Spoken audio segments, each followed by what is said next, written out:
internacional.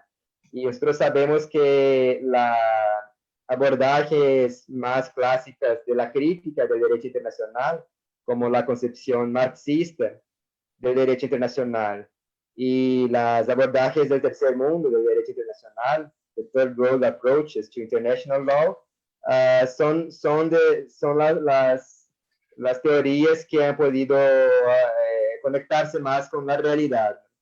Entonces, para comenzar, yo traigo un poco de lo que dice Lenin en este libro Imperialismo, fase superior del capitalismo, cuando dice que existen diferentes formas de sumisión de los países coloniales, semicoloniales, al imperialismo, a las potencias, ¿no? Y que no es solo países colonizadores o países colonizados. Entonces, existen los que son independientes formalmente, pero de hecho están enredados en las redes de la dependencia financiera y diplomática.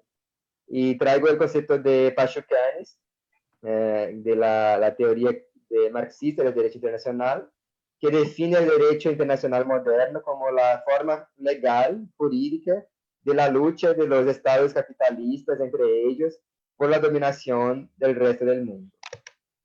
Y lo que vemos es que eso que dice Lenin y Pachucanes está muy presente en la Carta de las Naciones Unidas, porque ahí la Carta se dispuso a abordar las formas de gestionar los conflictos internacionales.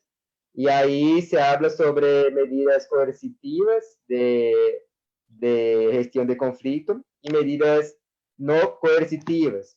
Entonces, es muy importante, muy interesante comprender en eso cómo se reafirma, por ejemplo, los conceptos de Grotius sobre el derecho de la guerra, Hugo Grotius, cuando dice que cuando habla de guerra justa y guerra injusta, guerra legítima y guerra ilegítima, y la poca distancia entre ellos. Entonces, así que what I am trying to speak about is that the UN Charter brings out ancient concepts of just and unjust war, when the UN Charter does not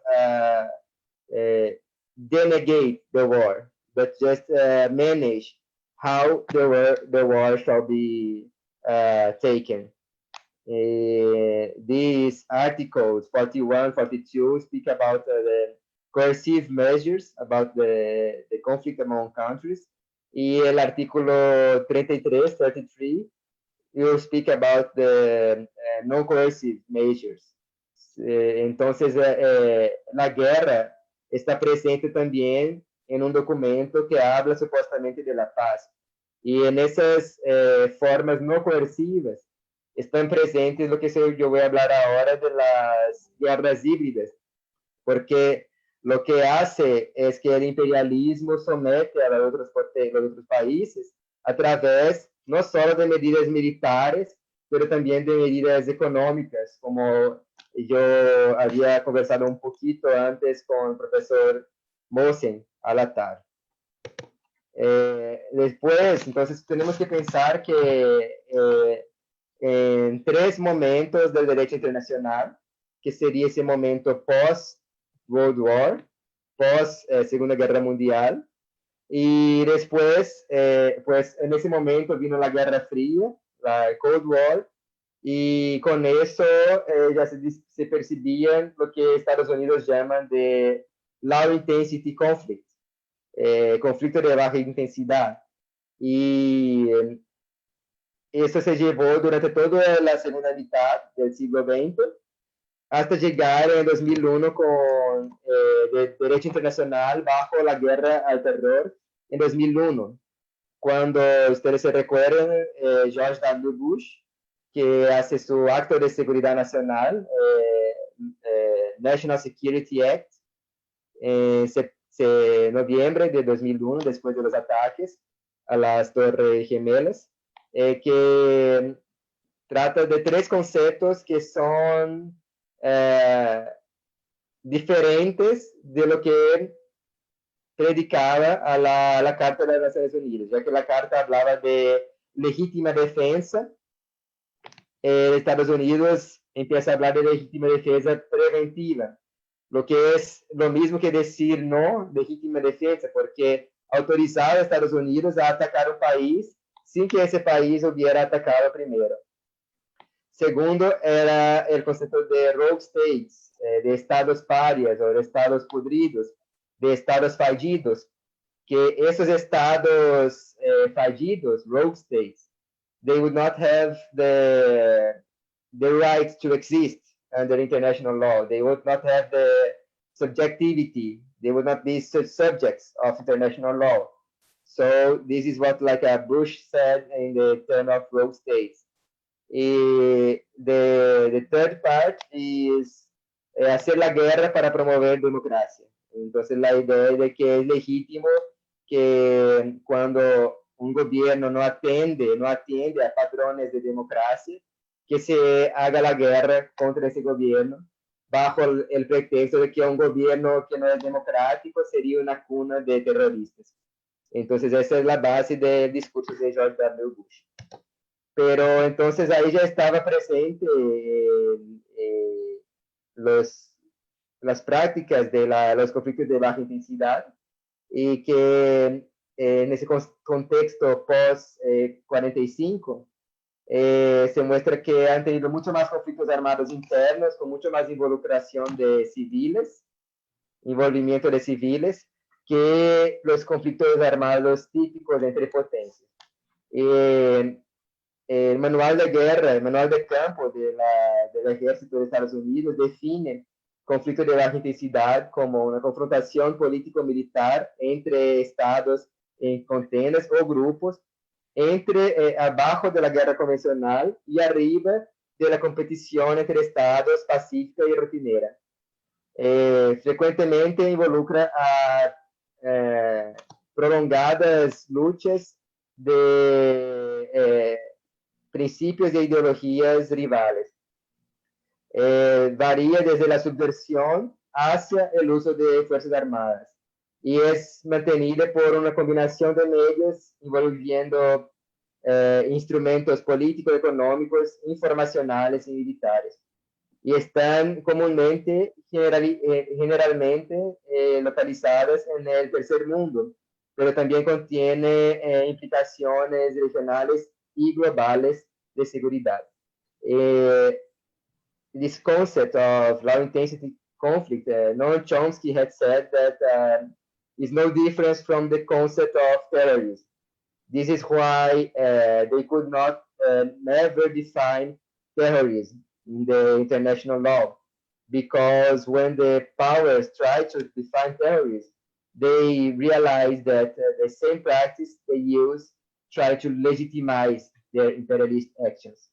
Entonces, cuando Noam Chomsky habla de ese concepto, dice que es muy cercano a lo que Estados Unidos denuncia como terrorismo. Por eso es que nunca he podido definir terrorismo en la legislación internacional, porque se dan cuenta que ellos mismos son los que practican esos hechos. Pero yo hablaría, ya casi para terminar, en una tercera fase de ese derecho internacional contemporáneo, que es la fase de las guerras híbridas, ¿no? Y que yo pongo como un hecho, un hito histórico, la primavera árabe, que como desde la guerra del terror he estado observando de tres albos, no, tres blancos de guerra de Estados Unidos que han sido muertos en situaciones paradigmáticas. Entonces, there were 3 U.S. war targets killed in paradigmatic situations. Ustedes se recuerdan que Saddam Hussein fue ahorcado en un tribunal, una corte de ocupación creada por el ejército de Estados Unidos en Irak. Ya no fue llevado al Tribunal Penal Internacional, the International Criminal Court. No fue llevado a ese ámbito legítimo de juicio. Después se recuerdan que Bin Laden ni siquiera un juicio tuvo, porque se concebía entre la guerra del terror que el principal blanco de la guerra al terror no podría ser un sujeto con derechos que se pudiera llevar a una corte. Entonces, se lo hacen ese amplia operativo militar para capturarlo en Pakistán y asesinarlo. Y tirarlo al mar para que no tenga también sus restos. Pero después, ya durante lo que sería la primavera árabe, ustedes se van a recordar que en Libia, Muammar al-Gaddafi, que fue muerto no por militares oficiales, sino que por los rebeldes de la insurgencia en Libia. Entonces, this is something I think it's very serious to discuss in international law, that is United States didn't make dirt of his hands, no ha asociado sus manos para asesinar a un blanco de su guerra al terror. Y esto nos lleva a comprender cómo es posible que objetivos militares de Estados Unidos sean alcanzados por medios indirectos a través de desorden, a través de apoyo a organizaciones no gubernamentales. Entonces, estoy hablando de un tipo de guerra en que se tergiversan, se disfrazan formas de movilización de la sociedad civil para alcanzar a blancos de las potencias. Entonces, de las formas que yo he pensado que la sociedad civil participa en esa guerra, sería lo que está rayado ahí. I would say these pointed forms of role of civil society in the hybrid warfare. Los think tanks, las organizaciones transnacionales que financian a investigadores, que financian a los medios, porque se ha hablado mucho hoy que es el lawfare, la guerra jurídica, la guerra judicial, la presencia de agentes extranjeros inside, dentro de las instituciones, la espionaje electrónico y por fin las fake news, de que se ha hablado mucho reciente y que es muy visible en Brasil, en la política brasileña. Entonces, el que ha definido ese concepto de guerras híbridas fue el investigador Andrew Corilco. Él es basado en Estados Unidos, pero ha presentado ese concepto en un Congreso de Seguridad Nacional en Rusia hace algunos años, ¿no? Y eso también tiene su tesis que demuestra todo lo que sería las formas como se dan esa guerra. Reciente, el filósofo Byung-Chul Han escribió El Enjambre, y el enjambre es una de las formas de la guerra híbrida, ¿no? Que es difundir informaciones falsas para generar una conmoción y después que la población está movilizada por esa conmoción, alcanzar los blancos de la guerra de la potencia. Entonces, todas esas formas que están ahí listadas son formas de hacer guerra que no usan necesariamente a la vía militar armada. Y eso deja muchas paradojas, ¿no? La guerra híbrida deja muchas paradojas, ya para terminar. Primero porque cuando un país se ve involucrado así con un emprendimiento de derrumbe de un gobierno por una potencia extranjera, no hay que negarse que de hecho haya violaciones de derechos por parte de ese gobierno. O sea, muchas veces como se ve en Venezuela, como se ve en Siria, como se ve en otros países que se han intentado derrumbar los gobiernos, existe una crisis política y económica verdadera como base, porque esa crisis es parte de la crisis general del capitalismo. I mean that in these countries where there are a process of overthrowing a government by a foreign power, we cannot denegate that there is a true economic and political crisis, because this is the crisis of the general crisis of capitalism. which involves countries allied to the United States or countries non-allied to the United States. Las definiciones clásicas y contemporáneas de luchas populares, lucha de clase y lucha por derechos siguen vigentes en esos procesos. Entonces, como yo dije primero, it's so easy to confuse, to merge the proposals of the hybrid warfare as a legitimate proposal. También algo que something that Professor RADHA de SOUZA have written an article some years ago about how imperialism managed and used the principle of self-determination in international law. Cómo las potencias han utilizado la autodeterminación, que es un principio fundador del derecho internacional, a su propio interés. Por ejemplo, cuando miramos a Ucrania, ¿no? Que Ucrania es un campo de batalla entre el bloque de Estados Unidos y Unión Europea de un lado y el bloque de Rusia y China de otro. Entonces,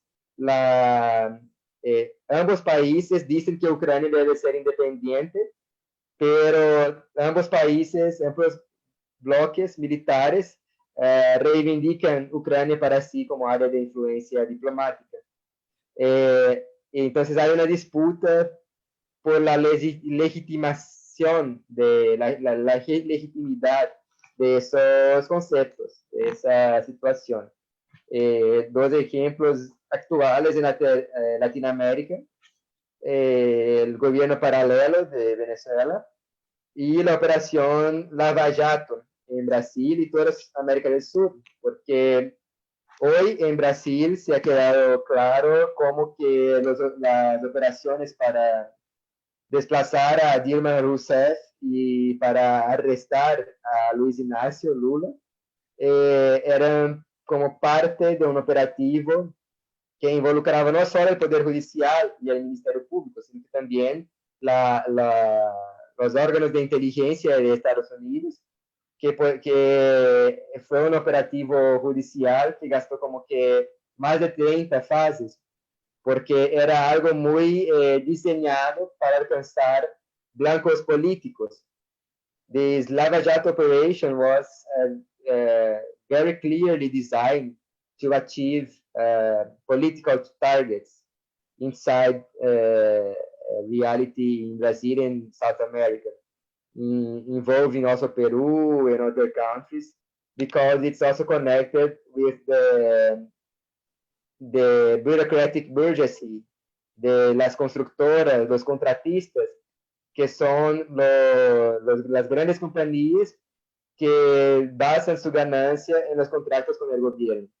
Y entonces como que las disputas internas de las clases dominantes de esos países ha generado el desplazamiento de algunas compañías que han tenido mucha ganancia con los contratos de grandes obras del gobierno. Y ahí con eso se ha dado ese proceso de Lava Jato. Pero lo que llama la atención es cómo ha sido espectacularizado la política. How the politics have been spectacularized, like this video show transmission of the discussion of inside the Congress, of the marches, por ejemplo, tenía que usar colores propios durante la votación del impeachment de Dilma Rousseff. Los que eran favorables tenían que ir con ropa amarilla y los que eran contra tenían que ir con ropa roja y quedarse de lados diferentes de la calle. Entonces, como eso ha sido espectacularizado para llegar no a una política donde las masas son la historia, sino una política donde las masas son utilizadas para un marco que ya está definido por otros sujetos. Entonces, eso es lo que quería yo presentar. I hope that our invited lecturers could follow this debate. And now I would like to present my friend Camilo Perez Bustillo. I forgot to present myself. I am a professor in Brazil, in Latinoamerican Integración Federal University, la Universidad Federal de la Integración Latinoamericana, en la ciudad de Foz do Iguaçu, en Brasil. I am investigador en migraciones internacionales, estudios de frontera y derecho internacional. He escrito libros Derecho Internacional para una crítica marxista y violencia contra migrantes en México. Y he sido miembro de la Comisión Jurídica del Tribunal Internacional de Conciencia de los Pueblos en Movimiento y expresidente de la Asociación Internacional de los Abogados del Pueblo. Ahora les presento a profesor Camilo Pérez Bustillo. Él ha sido coordinador del Secretariado Permanente y cofundador del Tribunal Internacional de Conciencia de los Pueblos en Movimiento, cofundador de Witness at the Border, Testigos en la Frontera, profesor visitante de Derechos Humanos y Justicia Social del Colegio de Derecho de la Universidad Nacional de Taiwán, en Taipei, y es el principal autor del libro Derechos Humanos, Hegemonía y Utopía en América Latina, Pobreza, Migración Forzada y Resistencia en México y Colombia, publicado en 2016. Entonces, profesor Camilo, siéntese libre para hablar o en español o inglés, así como que podemos hacer también esa mediación para que el profesor MOHSEN y la profesora RADHA puedan comprender. Claro, muchas gracias, Julio. ¿Me escuchan bien? Sí. Sí, qué bueno. Entonces voy a tratar de ser lo más bilingüe posible y tratar de sintetizar pues en ambos idiomas una perspectiva. Los saludo también desde el mañana, porque ya por acá está pronto amaneciendo en Taipei, estamos en la otra orilla del mundo. Por aquí son, bueno, pronto van a ser las 2 de la madrugada. Entonces, creo que es la primera vez que participo en un panel a esta hora. Entonces, espero ser coherente. What I want to talk about is a perspective that we've tried to frame in terms of the idea of human rights from below, and talk about that both at a theoretical level and in terms of a concrete expression of that perspective, which is this International Tribunal of Conscience of Peoples and Movement that Julio has alluded to in Spanish. But I want to say something about the historical moment that we're confronting too. And so ground ourselves both theoretically and historically. In Latin America, there are a couple of important dates that are either just passed or coming, and others that are coming during October that I think we have to have in mind. Of course, October 8th is El Día del Guerrillero Heroico, when Che Guevara fell in combat in Bolivia. And I think many of us have that date and that moment in mind. In Colombia, concretely, which is my homeland, however far away at this moment, there is a very important indigenous movement that is preparing a national mobilization, the Minga, on October 10th, of course, on the eve of October 12th, and everything October 12th means throughout the region and globally as a day of indigenous struggle. On October 21st, there is a paro cívico that's planned in Colombia. And all of this grows out of the latest stage of the 70-year crisis of hybrid warfare in Colombia, Plan Colombia, the peace process, etc. And it's important to have Colombia on our agenda as a point of reference. The other two items that I think we should have in mind are the elections in Bolivia, which of course are the follow-up to the coup that took place in Bolivia last year. The elections in Bolivia are October 18th. And on October 25th, there's a historic plebiscite in Chile, which may be the beginning of the necessary steps to reform the current constitution in Chile which is inherited from Pinochet, speaking of complex scenarios. So what does it mean when we talk about human rights from below, los derechos humanos desde abajo, in these kinds of contexts? One of the things we're talking about is the need for a radical decolonization of human rights. Decolonizing human rights is one of the principal tasks that we confront throughout Latin America and throughout the global South, I would argue. Much of that is inspired in the context of Latin America by theoretical contributions starting way back. I mean, I'm talking, 15, 20 years ago. Balakrishnan Rajagopal, in his book, International Law from Below, had a lot of influence in Latin America in its translation and was disseminated very widely through the emerging school of theoretical work and praxis in terms of human rights and constitutional law from, I think, this, as they define, this subaltern cosmopolitan perspective, la legalidad cosmopolita subalterna, of Boaventura Souza, who of course was referenced in the prior panel, and of Cesar Rodriguez Garavito in Colombia, of De Justicia. I think many of us are familiar with their work. My own work has also been influenced not just by that framework in collective spaces of reflection and praxis, such as the graduate program in human rights at the UACM in Mexico, but also by the work of Enrique Dussel and of Franz Hinkelammert in terms of a critical perspective about human rights, grounded more in the contributions of liberation theology, liberation philosophy, the ethics of liberation, etc. Much of that in turn, which talks about sort of the principle of liberation and how to connect the principle of liberation historically and practically to the rethinking of human rights, reflects the influence of Ernst Bloch and the principle of hope. So I would just have those references kind of handy. In terms of my own work, key references currently in the teaching I'm doing here in Taiwan and more recently at Stanford University are Judith Butler and her concept of precarity, especially in the current pandemic moment. What Arundhati Roy has begun to write about in terms of the pandemic as a portal. The work of Silvia Federici on issues not just of production, but reproduction. The work of Akile Mbembe on necropolitics, derived from biopower and biopolitics, but taken to another step and applied to contexts like the pandemic most recently, but also to the rights of migrants.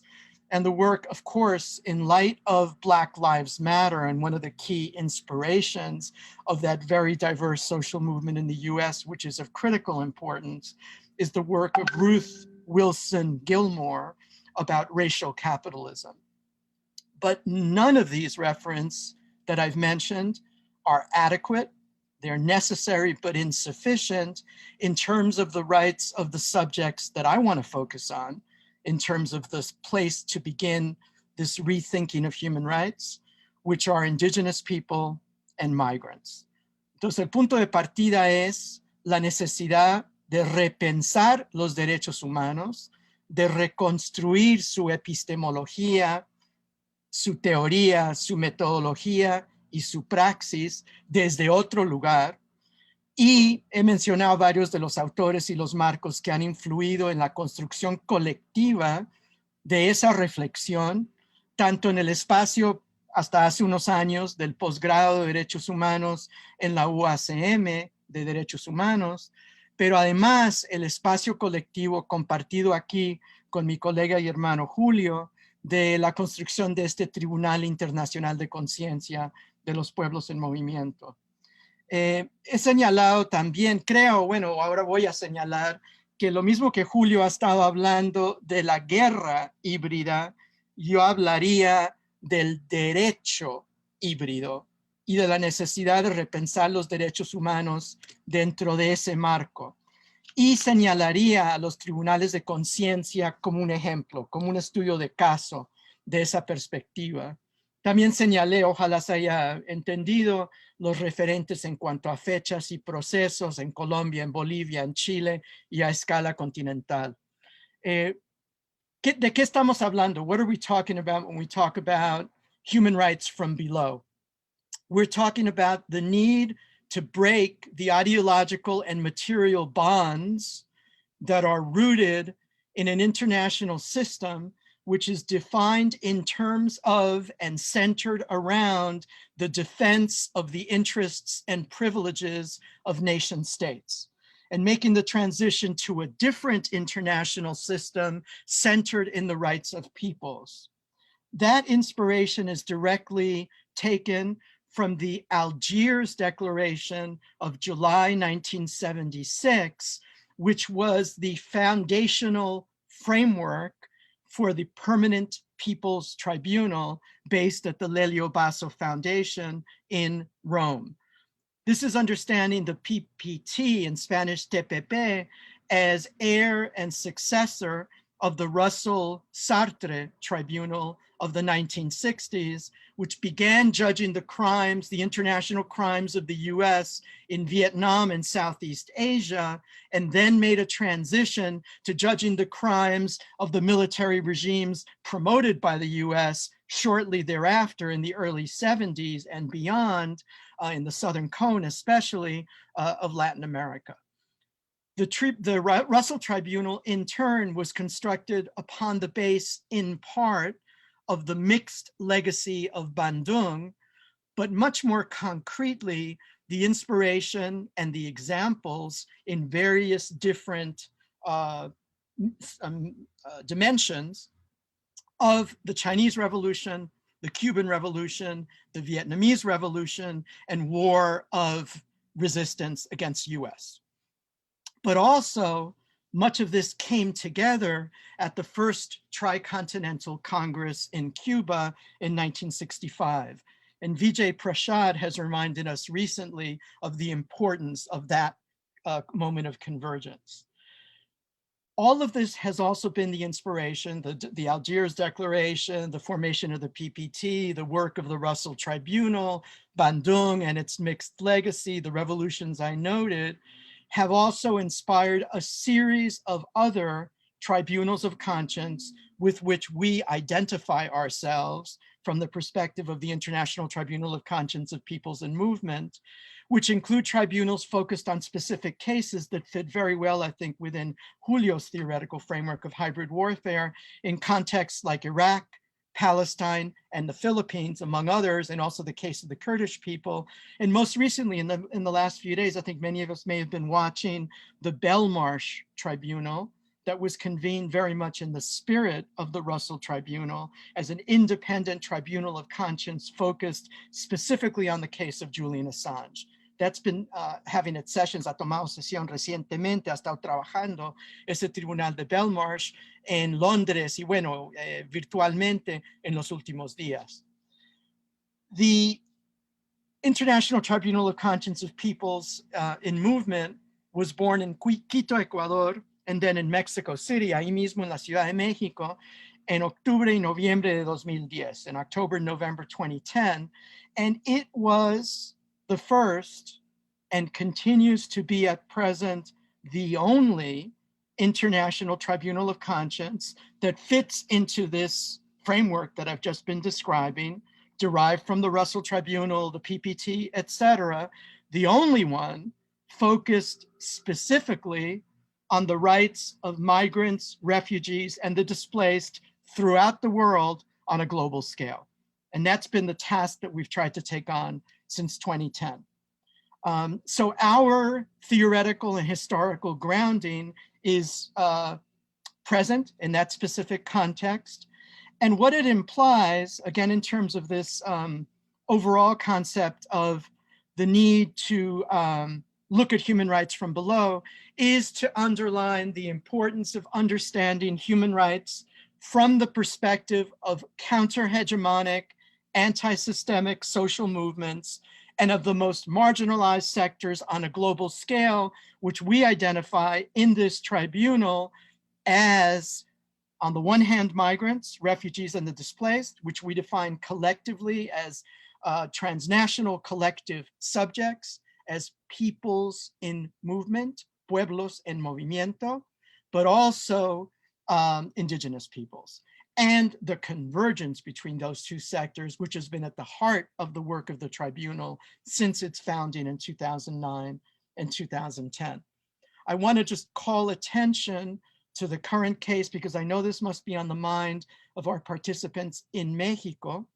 Quiero enfocarme por un momento en el caso de las caravanas de migrantes en la región mesoamericana y su represión en los últimos días en territorio guatemalteco y mexicano, miles de migrantes que han sido reprimidos, golpeados, detenidos y expulsados como forma de contener los flujos migratorios que representan, siguiendo básicamente las órdenes de Estados Unidos y la aplicación extraterritorial de las políticas más represivas y más regresivas estadounidenses en territorio y suelo mexicano y territorio y suelo guatemalteco.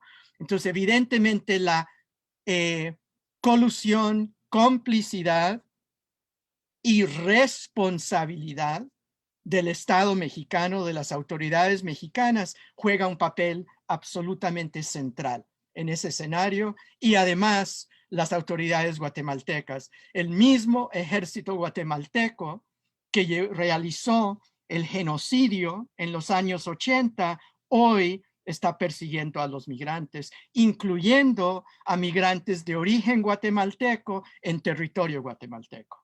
Lo mismo que la Guardia Nacional de López Obrador ha estado reprimiendo a migrantes de origen mexicano y limitando su derecho a la libre circulación en suelo mexicano. Y hemos visto varias instancias de ese tipo. Lo que estamos viendo entonces es la concreción a través del caso de las caravanas de un nuevo paradigma mundial.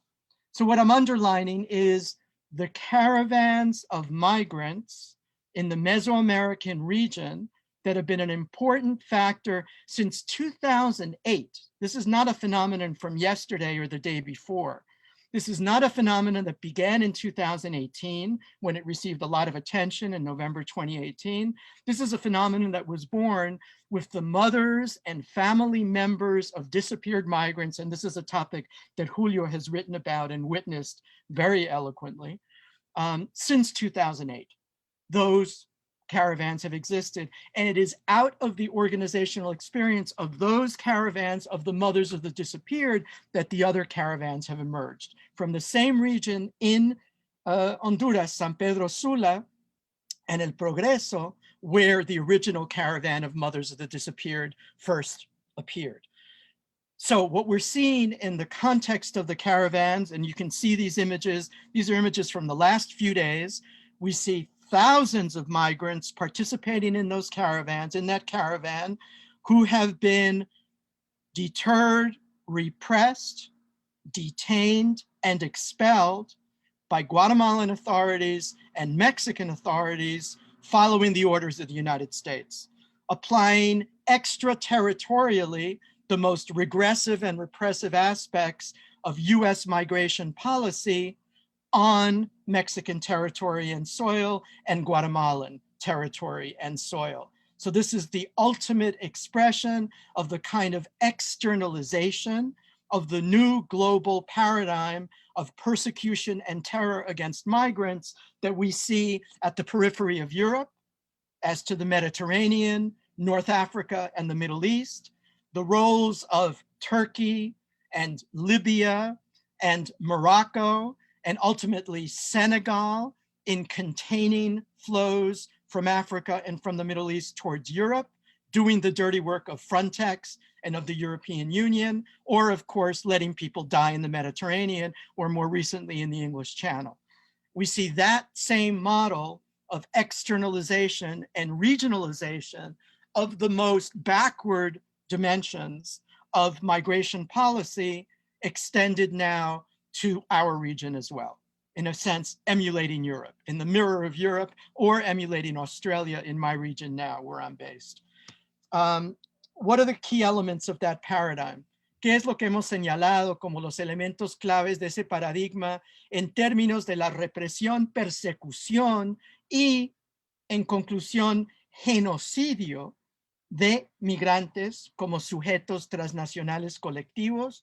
Lo que hemos visto es la militarización de las fronteras, la criminalización de los protagonistas de los flujos migratorios, la securitización de las políticas migratorias y su externalización y regionalización, las políticas de tercer país seguro, la Convención de Dublín, etcétera, y su creciente mercantilización. So we see the militarization of borders, the criminalization of migrants, the securitization of migration policies, the externalization and regionalization of these policies, so-called third safe countries, the Dublin Convention, etc., and ultimately the intensified commodification of migrants, their transformation literally into things, the fetishization of migrant labor, meaning migrant death. And that's the necropolitics dimension in the Mediterranean, in the desert, and en route to the United States. And that's what the Mexican state is now actively a participant in, and the Guatemalan state as well.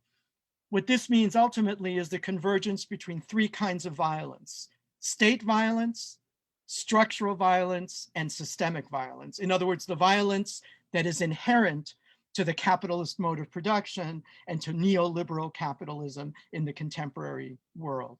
Entonces, lo que estamos viendo es la convergencia, en resumen, entre tres violencias entrelazadas: la violencia estatal, la violencia estructural y la violencia sistémica, o sea, la violencia que es inherente a el modo de producción capitalista y su etapa neoliberal actual. Y todo esto agravado, profundizado, intensificado dentro del marco de la pandemia. So if the pandemic teaches us anything, as Boaventura Souza was cited previously at the end of the previous panel, it's the need to rethink human rights from this perspective, from below, to decolonize human rights and to place migrants and indigenous peoples at the center of a reconstruction of the international system, and that transition from an international system centered on states to an international system centered on the rights of peoples. And migrants and indigenous peoples are the paradigmatic examples. The only way that the human rights of migrants and indigenous peoples will be meaningfully addressed is by a rupture with the current international national state system. Muchas gracias.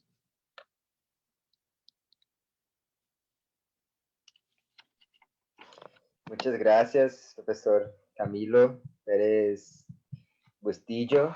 Many thanks. I think it's the proposal to attach all of these talks. We will have later a debate, and then we can connect all of our talks. Vamos después de las disertaciones a hacer los vínculos, los enlaces entre las cuatro presentaciones. Así que yo ahora me gustaría pues presentarles al doctor profesor MOHSEN al-ATTAR. El profesor MOHSEN es decano de la Facultad de Derecho de la Universidad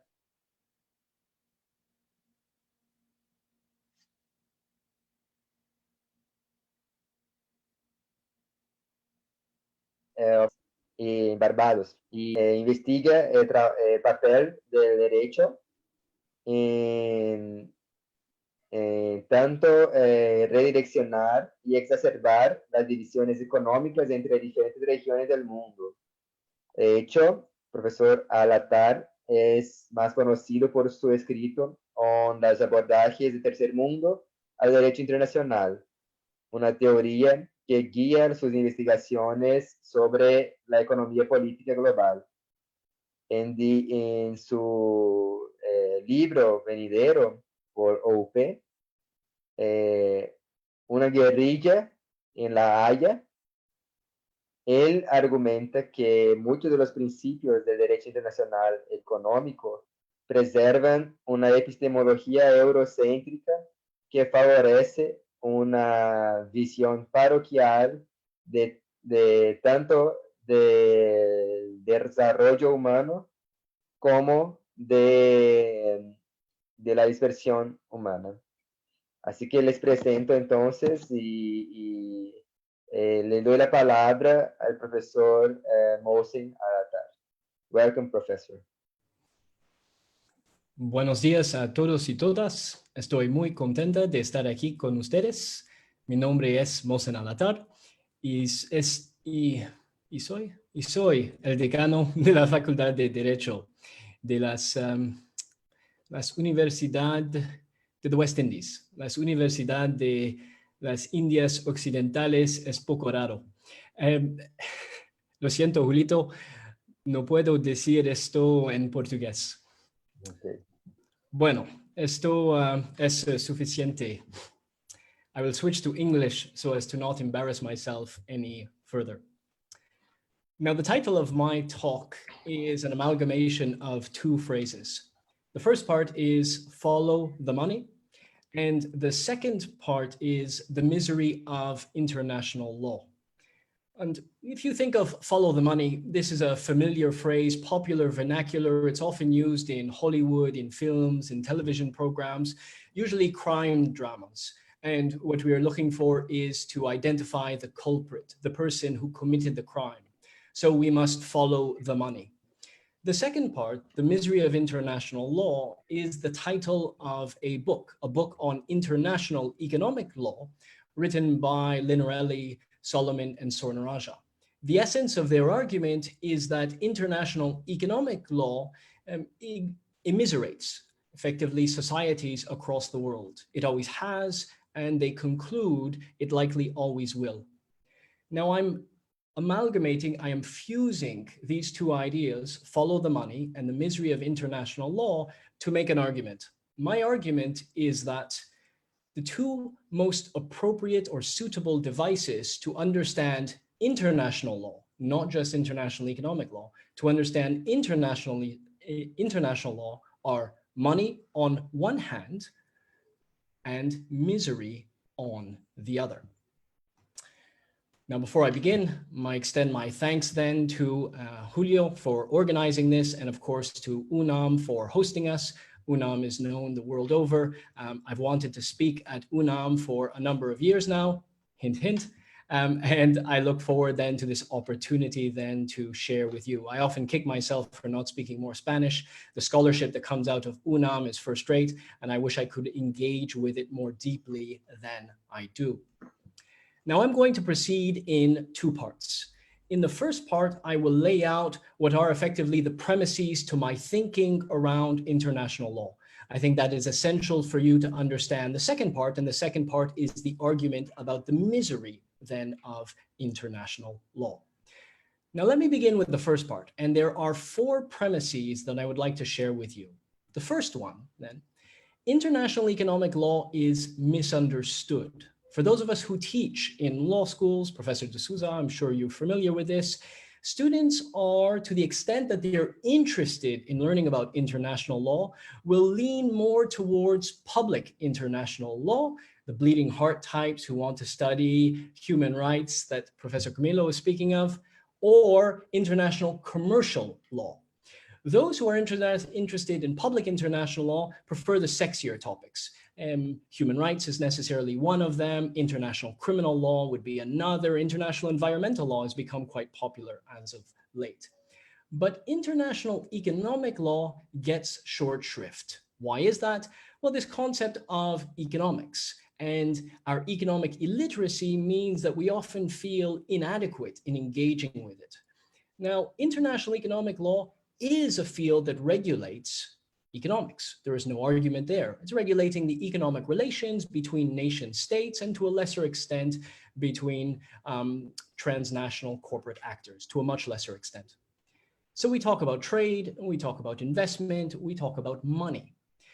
But this is what I mean when I say international economic law is misunderstood. International economic law is a field of social engineering. We ask two key questions. How should economic relations be regulated? Who should regulate them? A normative question and a political question, how and who. Now, here's the thing. The answers to those questions are controversial. And so as a result, what we have is a rather incoherent regime, system, framework of international economic law. Now, let me explain then that incoherence through an example. International economic law was established in this post-war phase after Europe had finished bludgeoning itself. It established this based upon ideas of interdependence. We're in the process then of integrating global value chains, denationalizing production. And for that to happen, to accelerate, to achieve the kind of efficiencies that were desired by capitalist actors, what we needed then was a form of cooperation. Interdependence leads to cooperation. But here's the contradiction.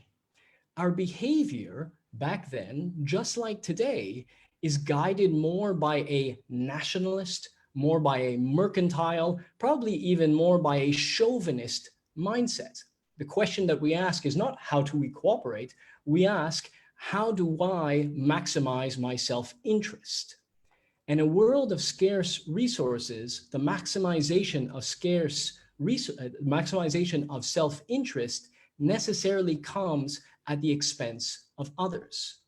So I say that international economic law is misunderstood because the focus is on trade and investment, when in fact the focus should be on how and who, the normative and the political questions. Premise number 2. International economic law is the regulatory regime for global capitalism. Capitalism is an economic system and it is a political system.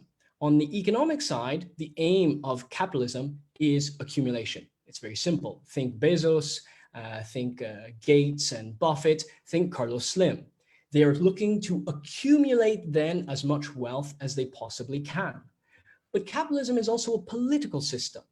And capitalism indicates that the most efficient mode of allocation of scarce resources, the most effective way of proceeding in the allocation of these resources, of these goods, is through the distribution of the market, the operation of the market.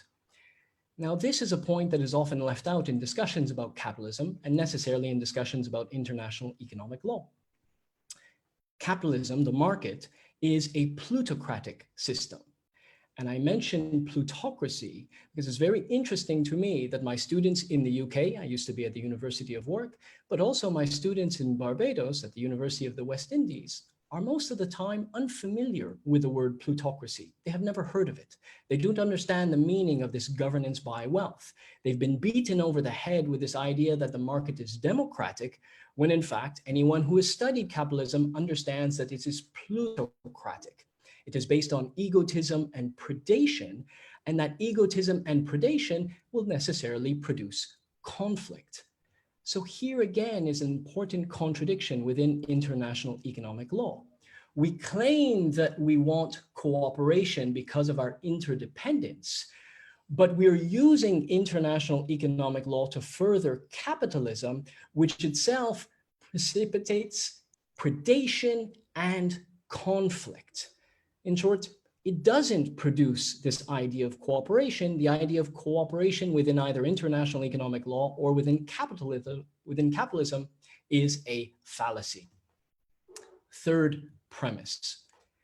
International law evolved from the European encounter with peoples beyond Europe. Europe set forth in search then of wealth. We know the history of Colón. We understand what it was that he was doing. But in the process, what they also did was to universalize then a European epistemology, as well as European aspirations. So if you study then the history of Colón, you must encounter a jurist by the name of Francisco de Vitoria. And what did Vitoria argue? An apparent founder then of international law, but probably more appropriate to say European international law. He argued that within this law of the peoples or law of nations, there were 3 rights and responsibilities: the right to trade, the right to settle, and the right to proselytize. Now, look at those 3. To trade has to do with markets, to settle, to gain access to resources, and to proselytize, to convert, it has to do with furthering then the normative underpinning of the system. So European international law, the one that has been universalized, itself began with conquest. Land grabs, exploitations of the natives that Professor CAMILO was speaking of, coerced trade, war capitalism then that Julio was speaking of. In all instances, what we saw is the use of force to extend European interests under the cover of legality. So the history of international law is actually the history of European conquest of the lands of others. So when I teach international law, I do not teach it as international law, but as outer state law, as Europe then setting forth how it is going to behave unto the world.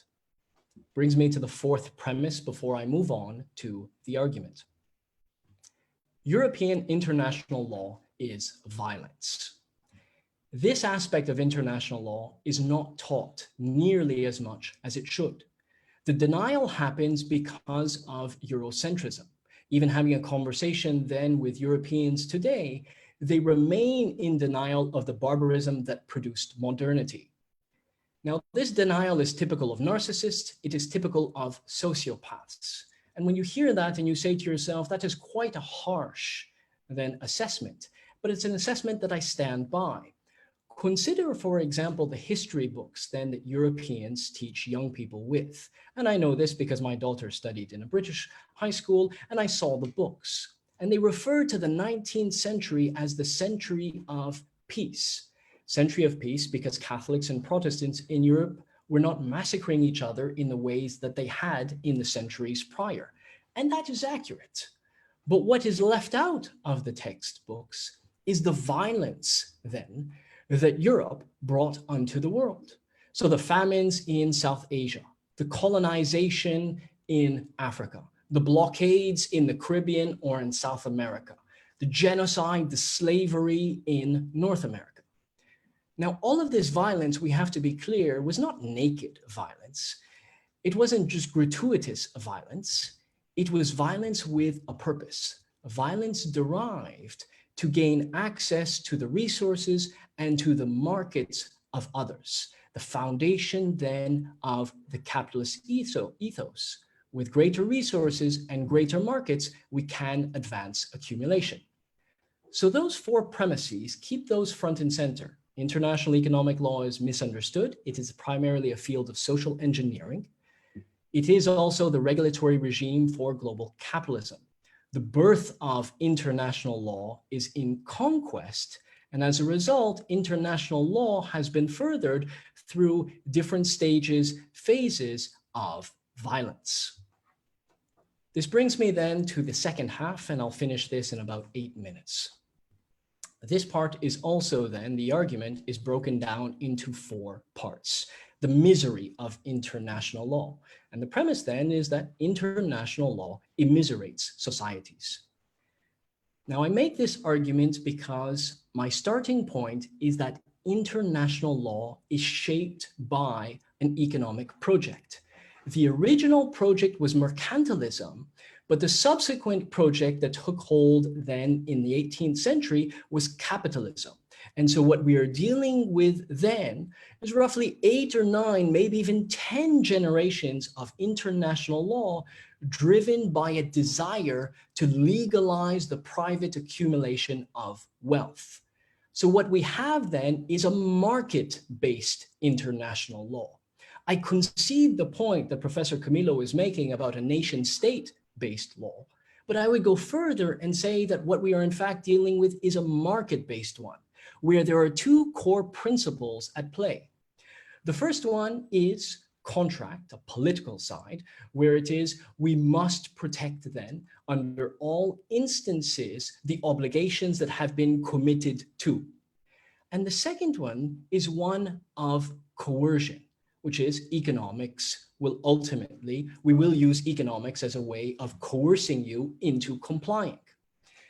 Now, why we get away with the fallacy that capitalism is democratic is because the focus is on choice. You have the choice then of working or not. You have the choice then of going to school or not. You have the choice of eating or not. What we deny then, and sociologists will appreciate this, the conditions in which choices are made. So international law is an economic project driven by private accumulation of wealth. The second reason that international law immiserates is because we legalize private accumulation, and that legalization of private accumulation also amounts to the legalization of predation, of predatory behavior. That is the logic of capitalism. It is the ethos of accumulation. As we know, accumulation is sacrosanct. It does not matter how you've obtained the wealth, whether it is in stocks, whether it is through inheritance, whether it is through plunder. It does not matter how that wealth is obtained. And it does not matter what the implications of your acquisition of that wealth are for others.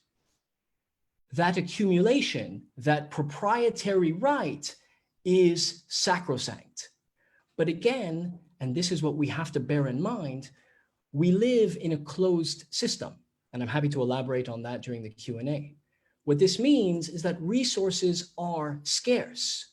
So when one person accumulates more, that accumulation is happening at the expense of others. We necessarily dispossess others of resources so as to accumulate them ourselves. So it's accumulation by dispossession. International law, by legalizing private accumulation, also legalizes predation. Third part of the argument. Because the dispossession is intrinsic to capitalism, compliance with international economic law will inevitably produce misery. It will inevitably immiserate. Now, the examples are too numerous to go into here, but go through the list of financial crises in the past generation or two and begin with the Mexican financial crises. And you will note that following the edicts of the international financial institutions will consistently produce higher levels of relative poverty and lower levels of social welfare. What is most telling is when you add to that, that those countries that have managed to maintain, or at least to fare better in terms of the Gini coefficient, in terms of inequality, those countries that have done so have flouted international law. They have gone against the demands of the international financial institutions. So this puts international economic lawyers in an awkward position. We tell people you must obey the law, even though we know that obeying the law will result in you suffering economic hardship. Fourth part, final part of the argument. International economic law uses sleight of hand to disguise, to conceal the misery. It does so by constructing, fabricating categories. Consider the meaning of the economic and the meaning then of the non-economic. Justice, for example, a very interesting word, justice. Democracy, again, very interesting words. Neither justice nor democracy are part of the global economy. We have created this inside and outside distinction. Justice is a matter for nation states to handle at the domestic level, but economics are a matter for outside the nation state, beyond it. It is greater than. So we have this necessarily schism, right? This chasm that emerges between ideas of the economic and ideas of the political. And yet these are completely fabricated categories. What happens outside of the state is not subject to any moral demands whatsoever, except the demands of property, the demands of contract, and the demands of debt. So let me conclude then with what I began, my starting point. To understand international law, it is essential to engage with the underlying political economy. And what I tell you then is, if you want to understand international law, whenever you are dealing with a particular situation, ask yourself one of two questions, preferably both. Where's the money? And who will this law immiserate? Thank you. Muchas gracias.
Perdón, doctor Julio, no se escucha su audio. Tenemos un pequeño problema técnico con su audio.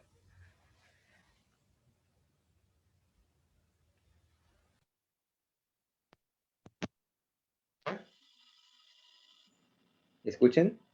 Yeah, now it's better. Yeah. Sí, ¿no escucharon nada entonces? I couldn't hear anything. Ok, estaba hablando por unos 5 minutos aquí, bueno, así que la falla técnica. Thank you, Professor. I was introducing you. Yo estaba presentando a la profesora RADHA de SOUZA. Ella es profesora de Derecho Internacional, Desarrollo y Estudios de Conflicto en la Universidad de Westminster, en Londres. Ella actuó como abogada en la Corte Suprema de Bombay, en India, en las áreas de derechos laborales, derecho administrativo y constitucional, litigio de interés público y derechos humanos, y enseñó Derecho en la Universidad de Auckland y Waikato, en Nueva Zelanda, antes de ingresar a la Universidad Westminster. RADHA es una escritora, crítica y comentadora de asuntos de tercer mundo. También es una activista de justicia social. Ella es autora de What's Wrong with Rights, en 2018, el libro ¿Qué hay de mal con los derechos? Y Interstate Disputes over Krishna Waters, en 2006, disputas interestatales sobre las aguas del Krishna.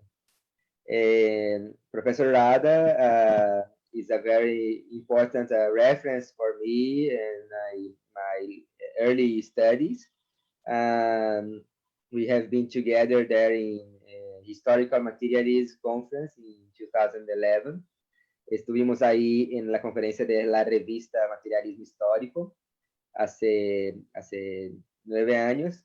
Y también ha publicado algunos capítulos importantes en libros, como un capítulo en el libro en coautoría con Boaventura de Souza Santos, Epistemologías del Sur, South Epistemologies, the book from Boaventura de Souza Santos, and you published it also, this chapter. So I would like to thank so much Professor MOHSEN. We could get back to his lecture, and I will listen to Professor RADHA. Many thanks for having participated. Yeah, thank you, Julio, very much. It is very nice to see you again. And I am very excited to participate in this panel, especially because it's organized by UNA. And I think we often talk about, there was a time when we used to talk about South-South cooperation. And I think South-South intellectual exchanges are perhaps the need of the hour. It's an absolute essential need of the hour. And those of us who are critical scholars, our exchanges very often remains North-South and not South-South. And I think that's, in particular, I think the exchanges between the Latin countries and the Asian countries is of particular importance because of a certain global conjuncture in which we are all seeing ourselves. And I think those exchanges are essential if we have to move forward to address some of the contemporary problems. And that is also why I value this invitation to be on a UNAM panel. And I hope it will lead to more exchanges like this in the future. So with that, I will just come to my topic today. And I will begin by just flagging a couple of points about international law scholarship and where that is at. And that is because I worry that international law scholarship has become disconnected from imperialism, neocolonialism, and the new forms of capitalism that has come after World War II. And this is happening, I fear, in spite of claims to recognize imperialism, to recognize colonialism. So, and I worry that this disconnection has made international scholarship irrelevant for most people on the ground who are struggling against imperialism and colonialism. So that is something that orients me. And I worry too that we as international law scholars may end up becoming another elitist voice in the academia, in the same way as many of the post-colonial scholars If you know the work of Arif Dirlik, Vivek Chibbar, they talk about this, how post-colonial scholars then ended up getting nice jobs in nice universities and, become. And what that does is it puts us as third world scholars, as the interpreters of our people, as mediators of our people. And that's a risky position. And we always need to be conscious of that. So that's my first worry about international law scholarship. But I also want to move on to ask what is the reason why international law scholarship gets disconnected from questions of imperialism, neocolonialism, which is so central to our everyday lives, if you're from the third world. And I sometimes feel that, when I look at the kind of scholarship that is coming out, there is a lot of critique about, imperialism, about colonialism, about all of those things. But then it leads to an defense of the discipline.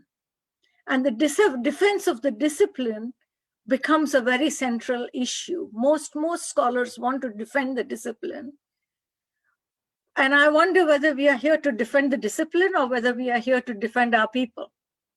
That's a fundamental issue. And this anxiety to defend the discipline then creates a lot of complications and confusion and a lot of contradictions in the way in which we engage with international law. And you can see most of them, you can see the works of Robert Knox, Chimney, Sandhya Pahuja, except Anthony Carty, who's the only one who doesn't defend the discipline for its own sake. I'm an international lawyer, therefore I should defend the discipline. That's not his perspective. So 12 scholarship does all that. In post-colonial scholarship, there was this thing about the Oriental gaze, and then there was, Baba and others who came out and said, the reverse gaze. So there is international law, which is, mainstream international law has all these problems. And then we tend to reverse the gaze. And I think something needs to change there. And I would see the role of us as international scholars much more as shedding a light on the role that international law plays in post-war imperialism, so that people understand what is this law, how is it supporting internationalism, international capitalism, and we explain that and leave it. The struggle will go on somewhere else. It's not going to happen in the academia. And, and that is my first observation on that. Now, from that, I will just go on to flag certain basic propositions that I work with and that I have tried to develop. I won't have time to go through all of those things and get into detailed arguments, but I'll just outline some thoughts.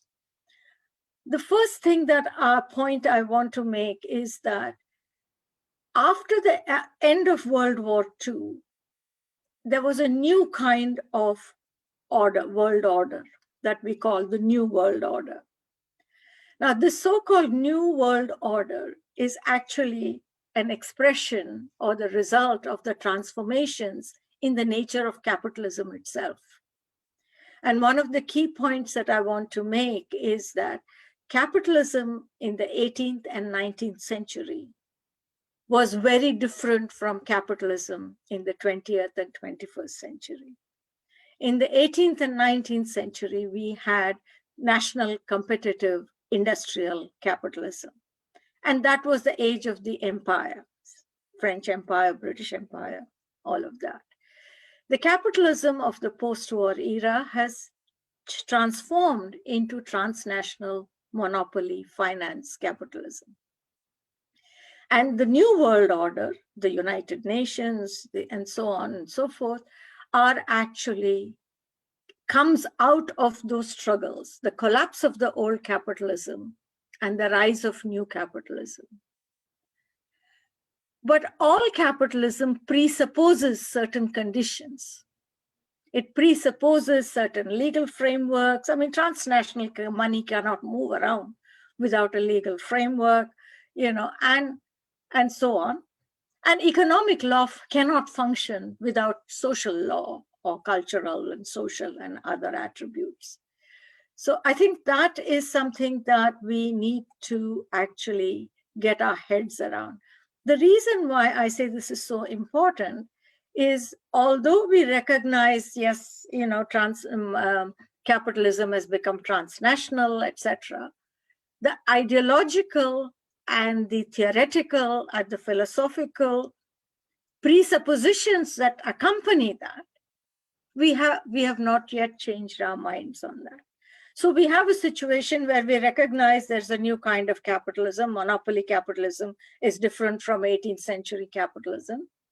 But when it comes to things like rights, when it comes to things like law, when it comes to things like that, in our imagination, we still imagine it as something from the 18th and 19th century.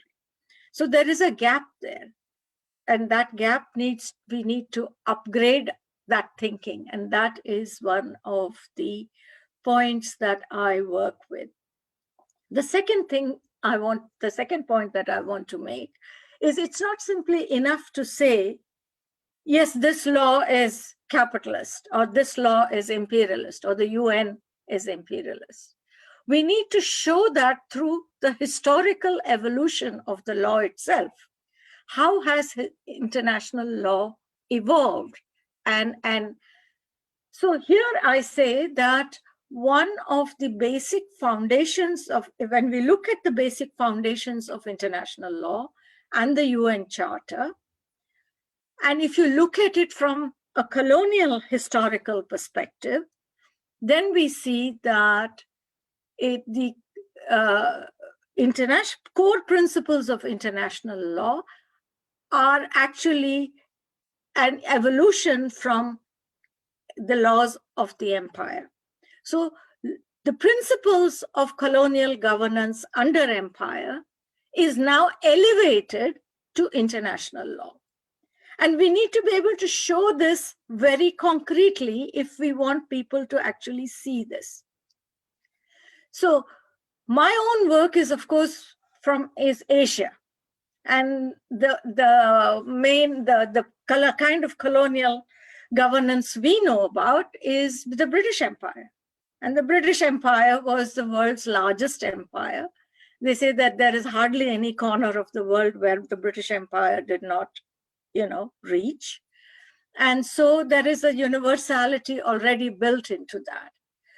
But one of the things that I want to emphasize is, when we talk about the evolution of colonial law and colonial governance and how that becomes international law, it is important to keep in mind that it begins with the East India Company, in our case. Yeah. So and very often we leave out that part of the colonialism altogether and begin international law in the 18th century, Queen Victoria and all of that.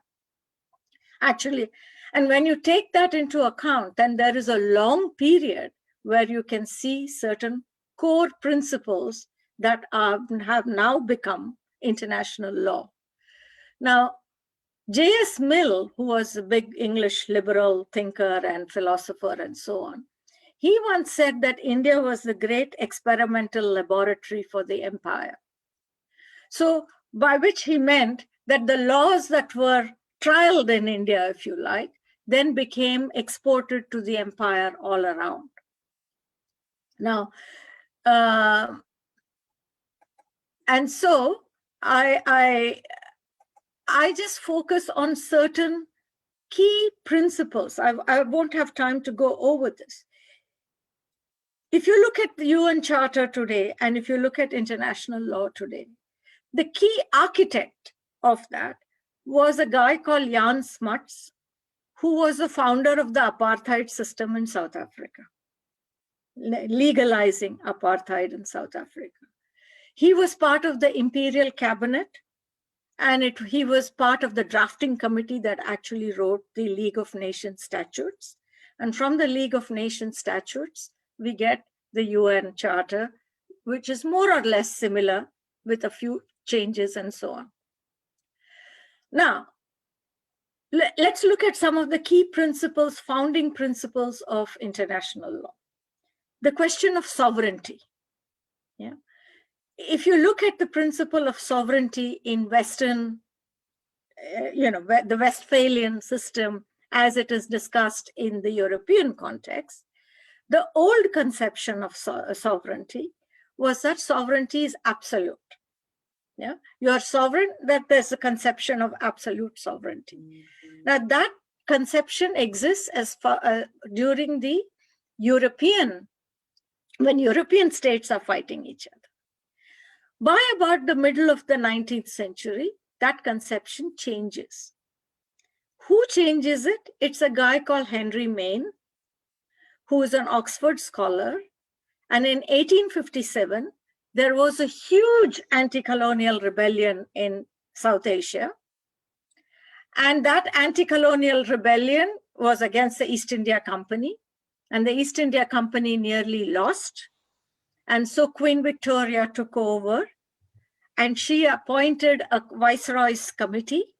And Henry Maine was member of that committee. So he is the father of colonial, governing empires, how to govern empires. So colonial law, he becomes a father.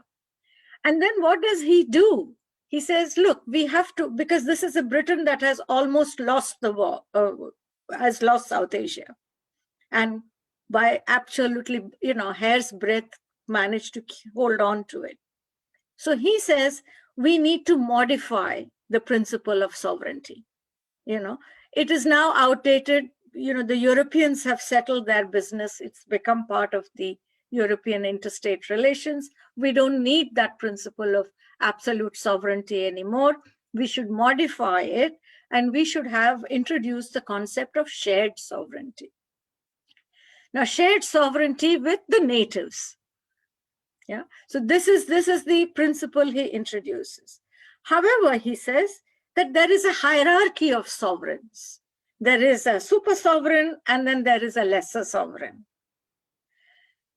What is interesting about this is exactly the kind of system that the UN Charter, first the League of Nations and the UN Charter accepts. So if you look at the distribution of power within the UN, there is a hierarchy of states. There are some states that have veto. There are other states who don't have veto. You look at international economic law, World Bank, IMF, 5 countries, largest capital contributing countries have more votes and the others are just there. And this system, what is I find absolutely amazing is that this system, which was instituted in 1858 by Henry Maine, today we have somebody like Anne-Marie Slaughter, who is supposed to be a big international law scholar. She belongs to the Democratic Party. She was in the Clinton administration. She was secretary of, working with Hillary Clinton when Hillary Clinton was Secretary of State and so on. And she's an international law scholar. And she returns to this Henry Maine's question of shared sovereignty. And she says, actually, sovereignty is divisible.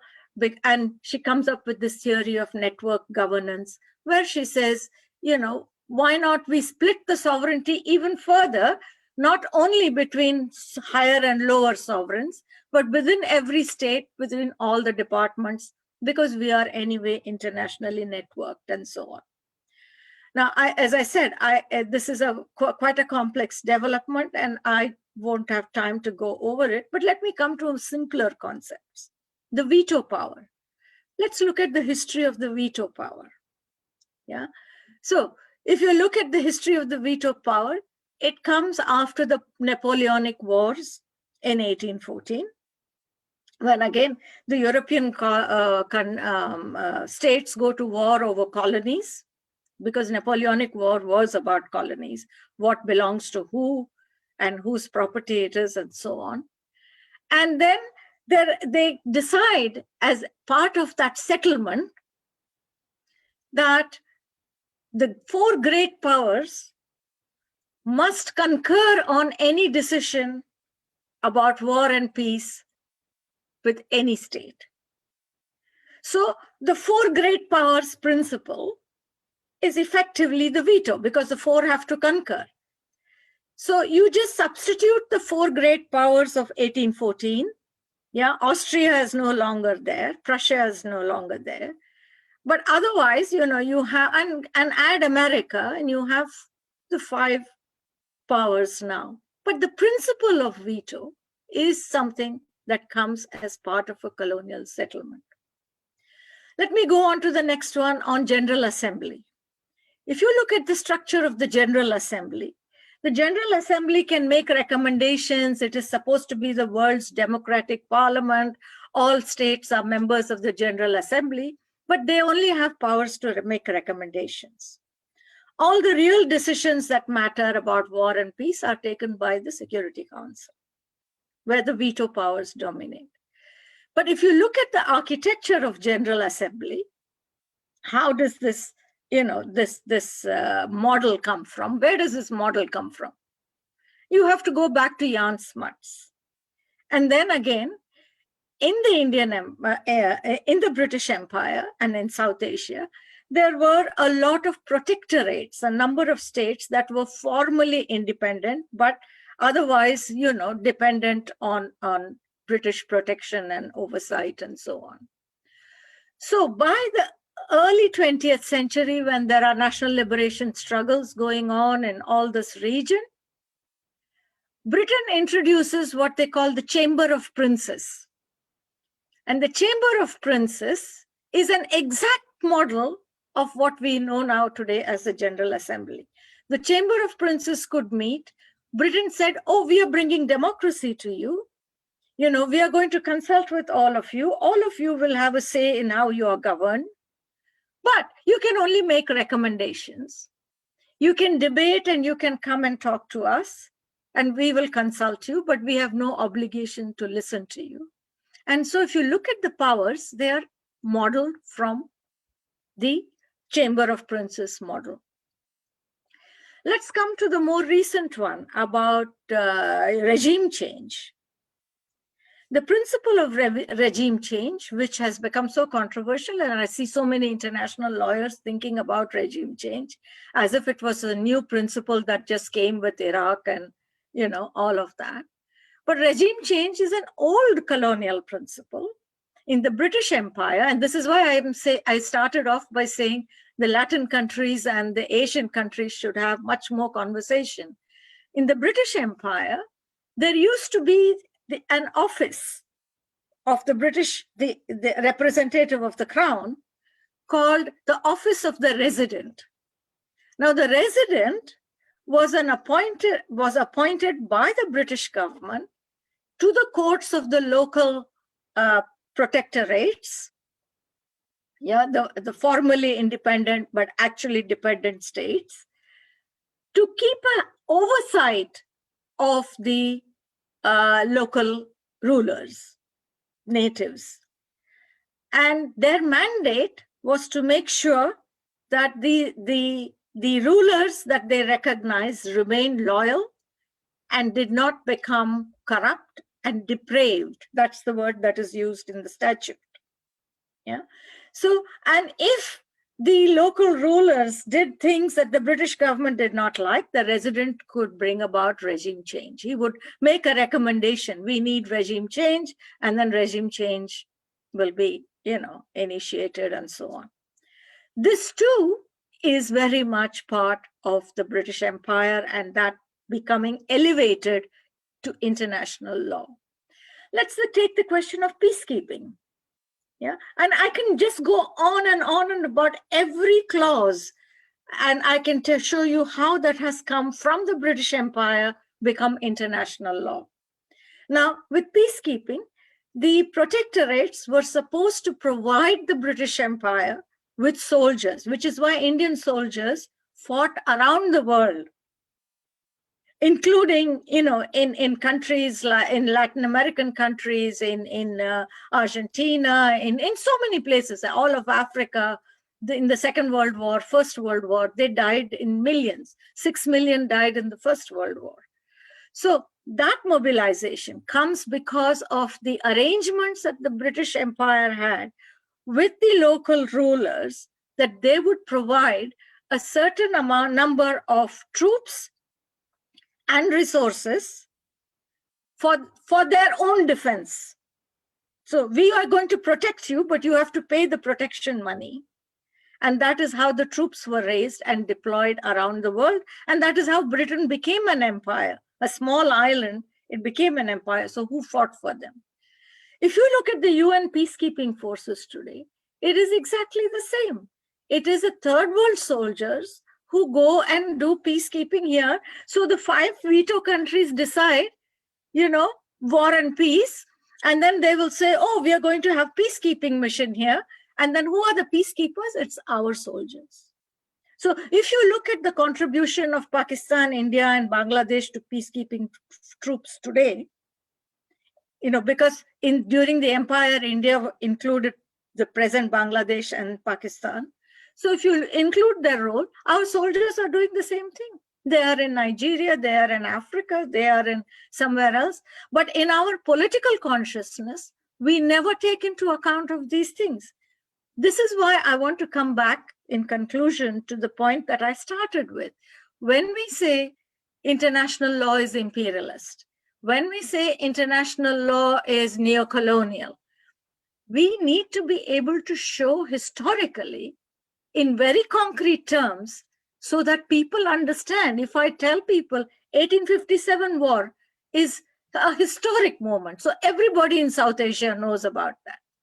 So if I say, you know, look, these are the principles that came out and Queen Victoria's proclamations showed, and this proclamation is now become international law, including questions of non-discrimination, about which we talk about in a very big way. Queen Victoria's proclamation of 1858 promises to the natives that they will get non-discrimination and equal treatment in employment and equal opportunities and all of that. And we South Asians, we are still waiting for equal opportunity. So you can see how that principle also becomes part of the international legal regime. So I think that is the point that I want to make, that we need to show in very concrete terms, not some abstract thing. Here is the capitalism and here is the law, or not in some sort of thing, but it has to be rooted in the historical and material conditions of the people who are struggling against imperialism, so that they can then use that knowledge to articulate their demands and to articulate their aspirations.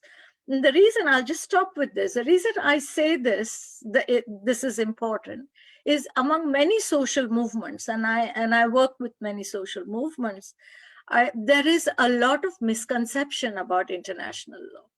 They think somehow international law is going to liberate them or going to come and do something. Or if there is a problem, they will say, oh, you know, we should do something. Kashmir, what do we do? Can we do something international law? Or any other issue? You know, but change is not going to come from there. Change is going to come from what people do. And we have to help them to conceptualize and understand the problem and understand the institutional context within which they are working and struggling. So I'll just stop there. Thank you. ¿Sí me escuchan? ¿Ahora sí me escuchan? ¿No? Sorry? Can you hear me now? Yeah, I can hear you a little. Can you speak up a little louder, please? Yeah, the problem is this my phone, but yeah, I will speak louder. And thank you so much, Professor RADHA. We are almost up to our time, but let's read the questions from the public, from the participants. We have some an amount of questions here, so I'll try to read them. My proposal is that we we go to the questions. I read them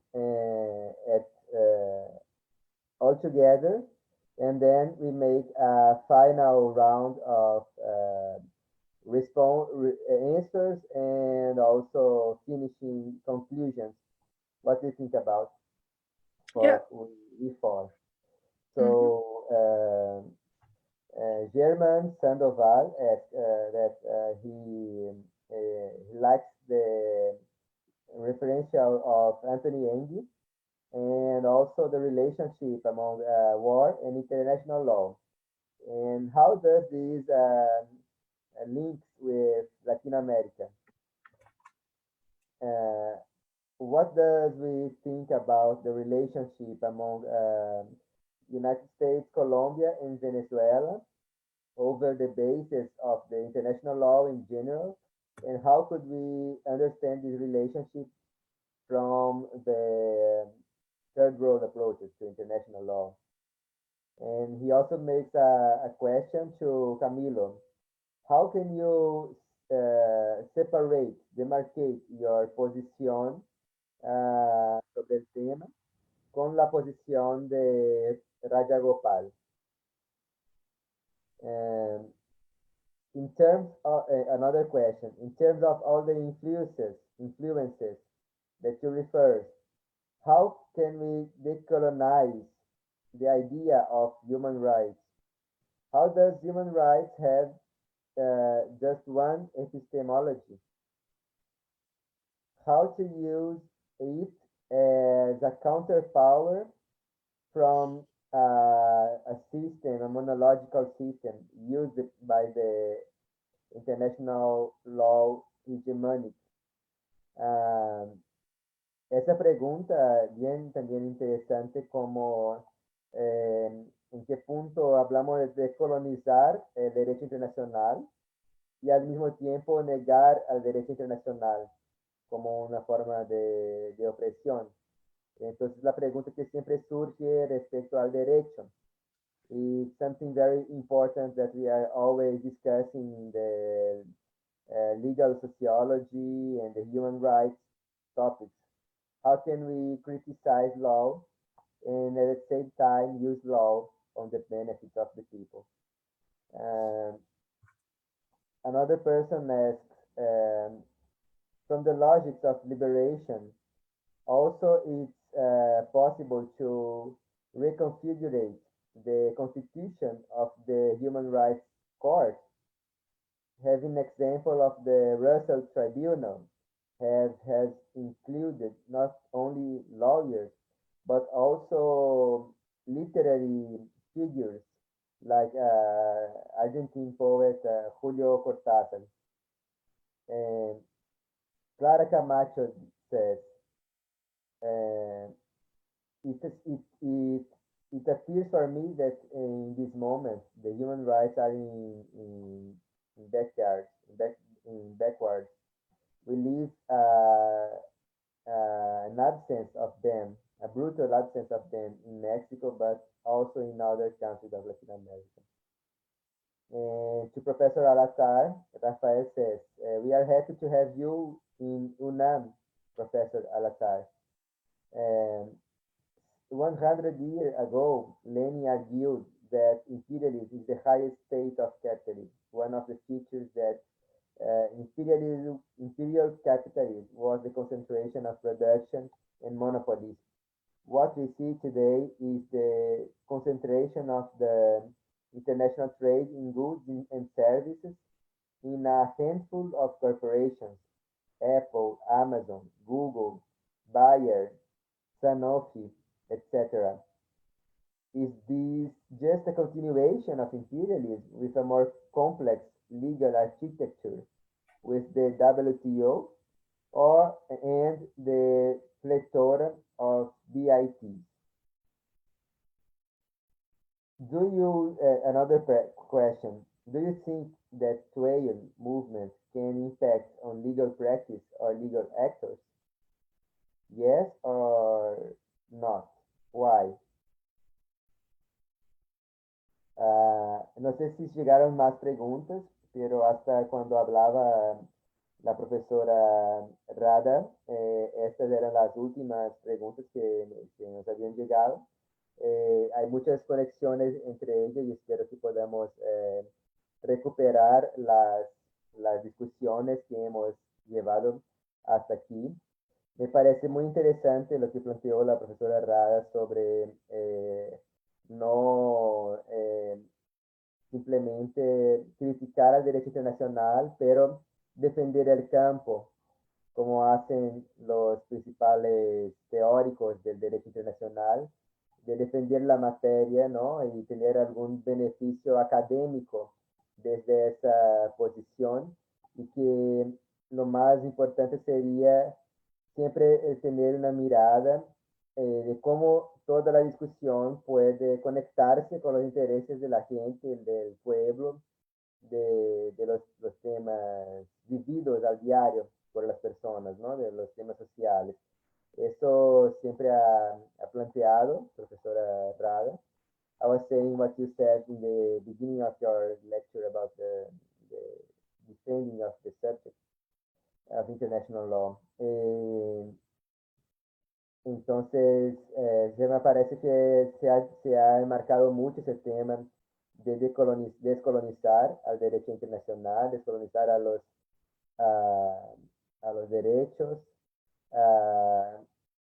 y como profesor ATTAR ha demostrado que el derecho económico internacional nos pone trampas, en el sentido que cuando se tiene a hacerse crítica a ese derecho internacional económico, también se termina por generar conceptos, clasificaciones que sirven a un esquema de dominación internacional, ¿no? Por ejemplo, cuando se puede clasificar cuáles conceptos solo están en la esfera internacional y cuáles son solo discutidos internamente, como por ejemplo los límites para discutir la soberanía, que también se conecta con la charla de la profesora Rada. La soberanía es un tema muy recurrente en el derecho internacional, en toda nuestra historia. Y lo que yo traía era también una énfasis mayor ese tema del imperialismo y de las disputas, ¿no? Yo veo que los cuatro hemos planteado el derecho internacional desde una mirada multidisciplinaria, interdisciplinaria, en que no se puede alejar el derecho internacional de la economía política, de las relaciones internacionales. Ahí por eso estamos hablando de las disputas interimperialistas y cómo ellas repercuten en el derecho internacional. Por eso hablar de diferentes formas de hacer el derecho internacional, que van desde las formas armadas, que son las guerras, como las formas no armadas, que son las económicas y políticas, como se ha comentado. Entonces, yo supongo que todo lo que hemos conversado aquí sería como una gran oportunidad para replantearse cosas que son dadas por terminadas en la discusión del derecho internacional, pero que no lo son, que tendríamos que remodelar muchas cosas respecto a esa configuración de la materia y todo ese tema. Más que nada, traer otra vez esa mirada hacia los pueblos, como los tres han traído, de los derechos de los pueblos, ¿no? Solo que a pensar así como con CAMILO, ¿no? Como si hemos hablado del Tribunal Internacional de Conciencia de los Pueblos en Movimiento, también hay límites en esos tribunales de conciencia. There are also limits to these conscience tribunals, because we speak about another conception of law, about people's law. We speak about ATTAR Declaration of People's Rights, but as Camilo has remarked, more than speaking about the declarations of rights, we speak about the historical revolutions in Asia, in Latin America, in Africa. So there are limits of these forms that we use in social movements like conscience tribunals and these. But how can we view further to another perspective, or how can we give a sense to our make in professional sense? If we are, after all, we are scholars inside academy, inside concepts of international law. So how can we do something different from this?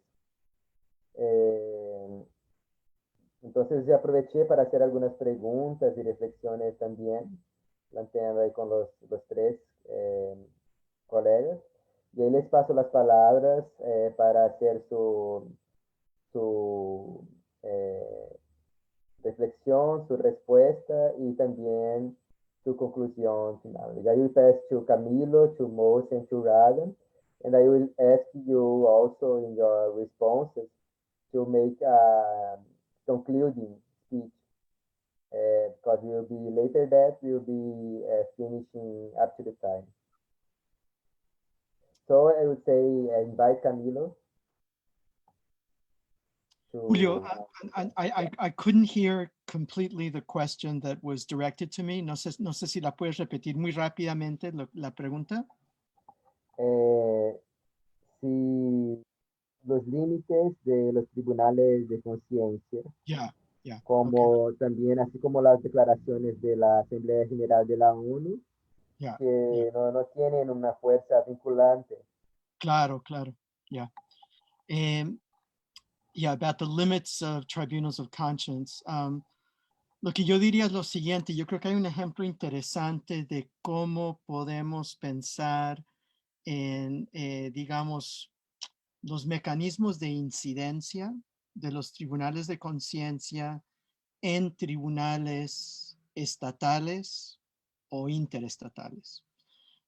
Un ejemplo que creo que es bastante intrigante es que fue en, si no estoy equivocado, 1984, que se realizó una audiencia especial del Tribunal Permanente de los Pueblos, una de sus primeras audiencias, sobre el caso de Guatemala, sobre el caso del genocidio en Guatemala.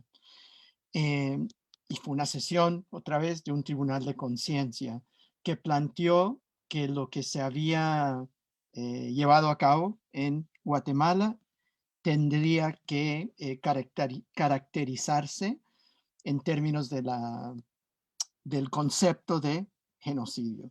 Tendría que tipificarse como genocidio. Tomó 25 años, pero fue en 2009, 2010 que se comenzó a llevar ante los tribunales de Guatemala a Ríos Montt, y se fundamentó en parte ese proceso en el razonamiento del Tribunal Permanente de los Pueblos en el 84. Tenemos otros dos ejemplos que están todavía pendientes en cuanto a su, digamos, su realización. Dentro del marco del Tribunal Internacional de Conciencia de los Pueblos en Movimiento, hemos intentado acompañar las víctimas de la masacre de Acteal en México y las víctimas de la masacre de San Fernando y las fosas de San Fernando 1 y San Fernando 2. Esos procesos no han culminado todavía. Hemos visto recientemente que hubo un acuerdo amistoso parcial con algunas de las víctimas de Acteal, pero no con las abejas, no con el sector con el que trabajamos, hemos trabajado nosotros, y mantenemos el compromiso de ir más allá y de acompañar ese proceso, sea en el sistema interamericano o ante otras instancias. E igual en el caso de San Fernando. Lo que hemos tratado de insistir en ambos casos es que el papel que puede jugar el Tribunal de Conciencia es, de hecho, potenciar lo que se hace ante tribunales estatales y interestatales. So I don't want to take too much time, but just quickly to summarize, what we've tried to say in the context of the International Tribunal of Conscience is that there's a way in which the judgments of tribunals of conscience can in fact help shape the judgments of state tribunals and interstate tribunals. There are many examples. One is the determination that what was going on in Guatemala in 1982-83 that was brought before the Permanent People's Tribunal in a special hearing in Spain in 1984 should be considered a case of genocide. It took 25 years, but in 2009, 2010, when the prosecution was initiated of Ríos Montt, who was the general who led the coup that was responsible for the initial stage of genocide in Guatemala, that prosecution was based in part on the reasoning of the Permanent People's Tribunal in 1984, and that was explicitly recognized.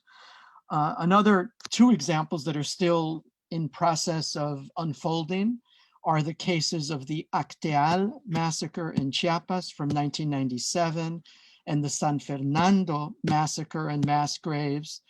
In the first case, victims being indigenous peoples in Chiapas as part of the counterinsurgency hybrid war against the Zapatista National Liberation Army. And in the second case, being an example of what we have sought to characterize in the International Tribunal of Conscience as a case of migrant genocide, where the victims were migrants targeted precisely because they were migrants. And we are committed to following those cases into the inter-American system and beyond. And Mexico is not, at this point, an adequate arena for those cases, even under this supposed center-left government of López Obrador, which in practice is turning out to be something else, something different.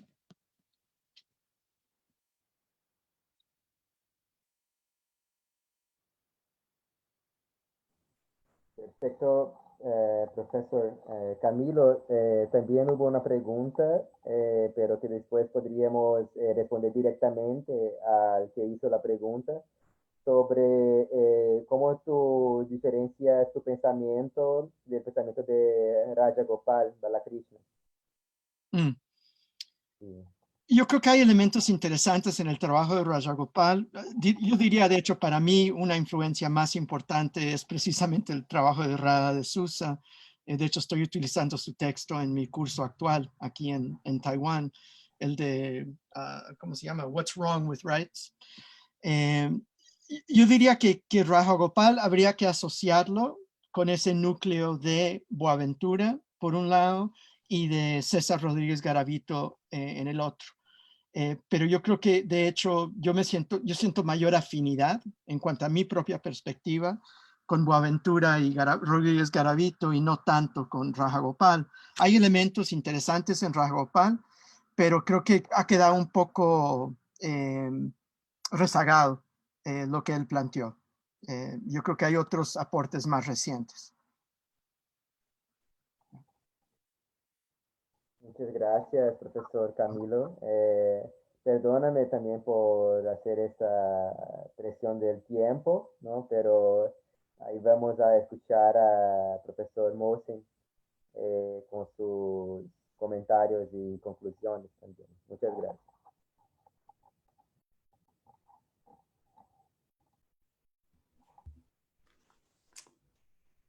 Good. Yeah. Okay, very good.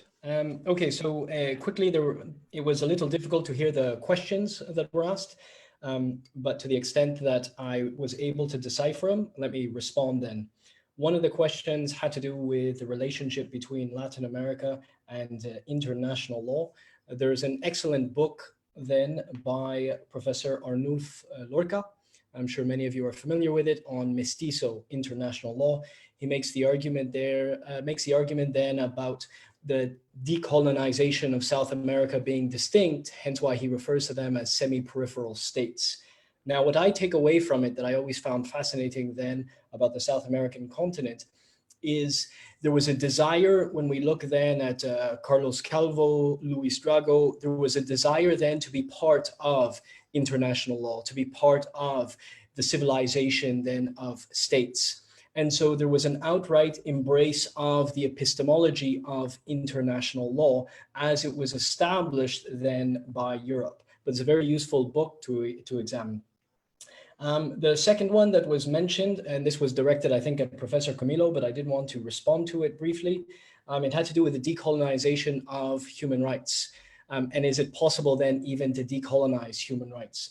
The greatest challenge when it comes to the decolonization of human rights is the manner in which rights are instantiated, in that it's states that will effectively declare, we will allow ourselves to be held accountable for these protections. And if the state does not want to be held accountable for it, then it doesn't sign on or assent to the treaty. And so at this point, what we have then is a right that is effectively granted by the state, which the state can ultimately retract. And we use the argument then that within international law, we're dealing with jus cogens. But again, one has to look necessarily at state practice to see what ultimately has become then one of these non-derogable norms. So we're still operating firmly within the grasp of the nation state. So I probably have less faith in our ability to decolonize human rights than Professor CAMILO, even though I hope Professor CAMILO is right and I am wrong. Third one, there was a mention of Venezuela and the United States, and I would probably go further and say you really have to examine Venezuela and the European Union, Venezuela and the UK, and Venezuela and the United States. The focus is very much on Pompeo for all of his bombast surrounding Venezuela. But Europe has been instrumental then in legitimizing the supposed rule of Guaido, also then of the plunder that we've seen that Venezuela has suffered, which was overturned just last week in the Court of Appeals. Now, I'm working on an article in relation to this at the moment, and I'm using the work of Ugo Mattei and Laura Nader in a book entitled Plunder, a fascinating text to see how plunder has always been a part then of the international economic regime.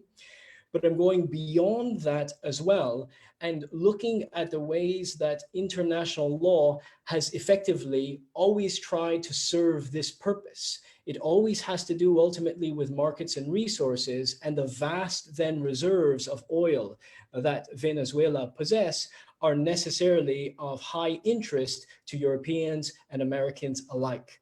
So what we are seeing then is precisely then what Julio was referring to in terms of the hybrid war that is being carried out against it. So I think there's already a lot that's been written about it. Very interesting then that, what are we talking about, 120 years later, we could return then to Luis Drago and look there at the prohibition that is in place on blockades and collecting of debts and so on. But consider that, what was it, just 3 weeks ago, the Americans seized Iranian ships and took them to the United States, and they are now auctioning the oil that Iran was bringing to Venezuela. As in, it's not simply plunder, it's naked piracy today is what we're dealing with. And the Europeans are more than happy to stand by and allow the Americans to be tarnished with that brush then of imperialism, while they at the same time are instrumental in coordinating then the aggression, the hostility, the war that is being carried out against Venezuela. Fourth one, really interesting question. We're using law to critique law. An interesting one. And this actually brings me then to Professor de Souza and what her point there about TWAIL, and TWAIL being involved in effectively what I refer to as the rescue of international law. And it's an argument that I make in an article entitled A Paradox Within a Paradox. And the argument that I make then is that ultimately TWAIL is a paradox. And it's a paradox because on one hand, it bloodies international law. And it bloodies it from its very foundations, from its core, into everything that takes place at the periphery. And then in the second breath, what do? We rescue international law. It can be better than it is. It can be just. It can be this. It can be that. There is this resistance then of surrendering international law. And we see a number of TWAIL scholars, Julio, you mentioned Professor Angie, a number of TWAIL scholars who engage in that.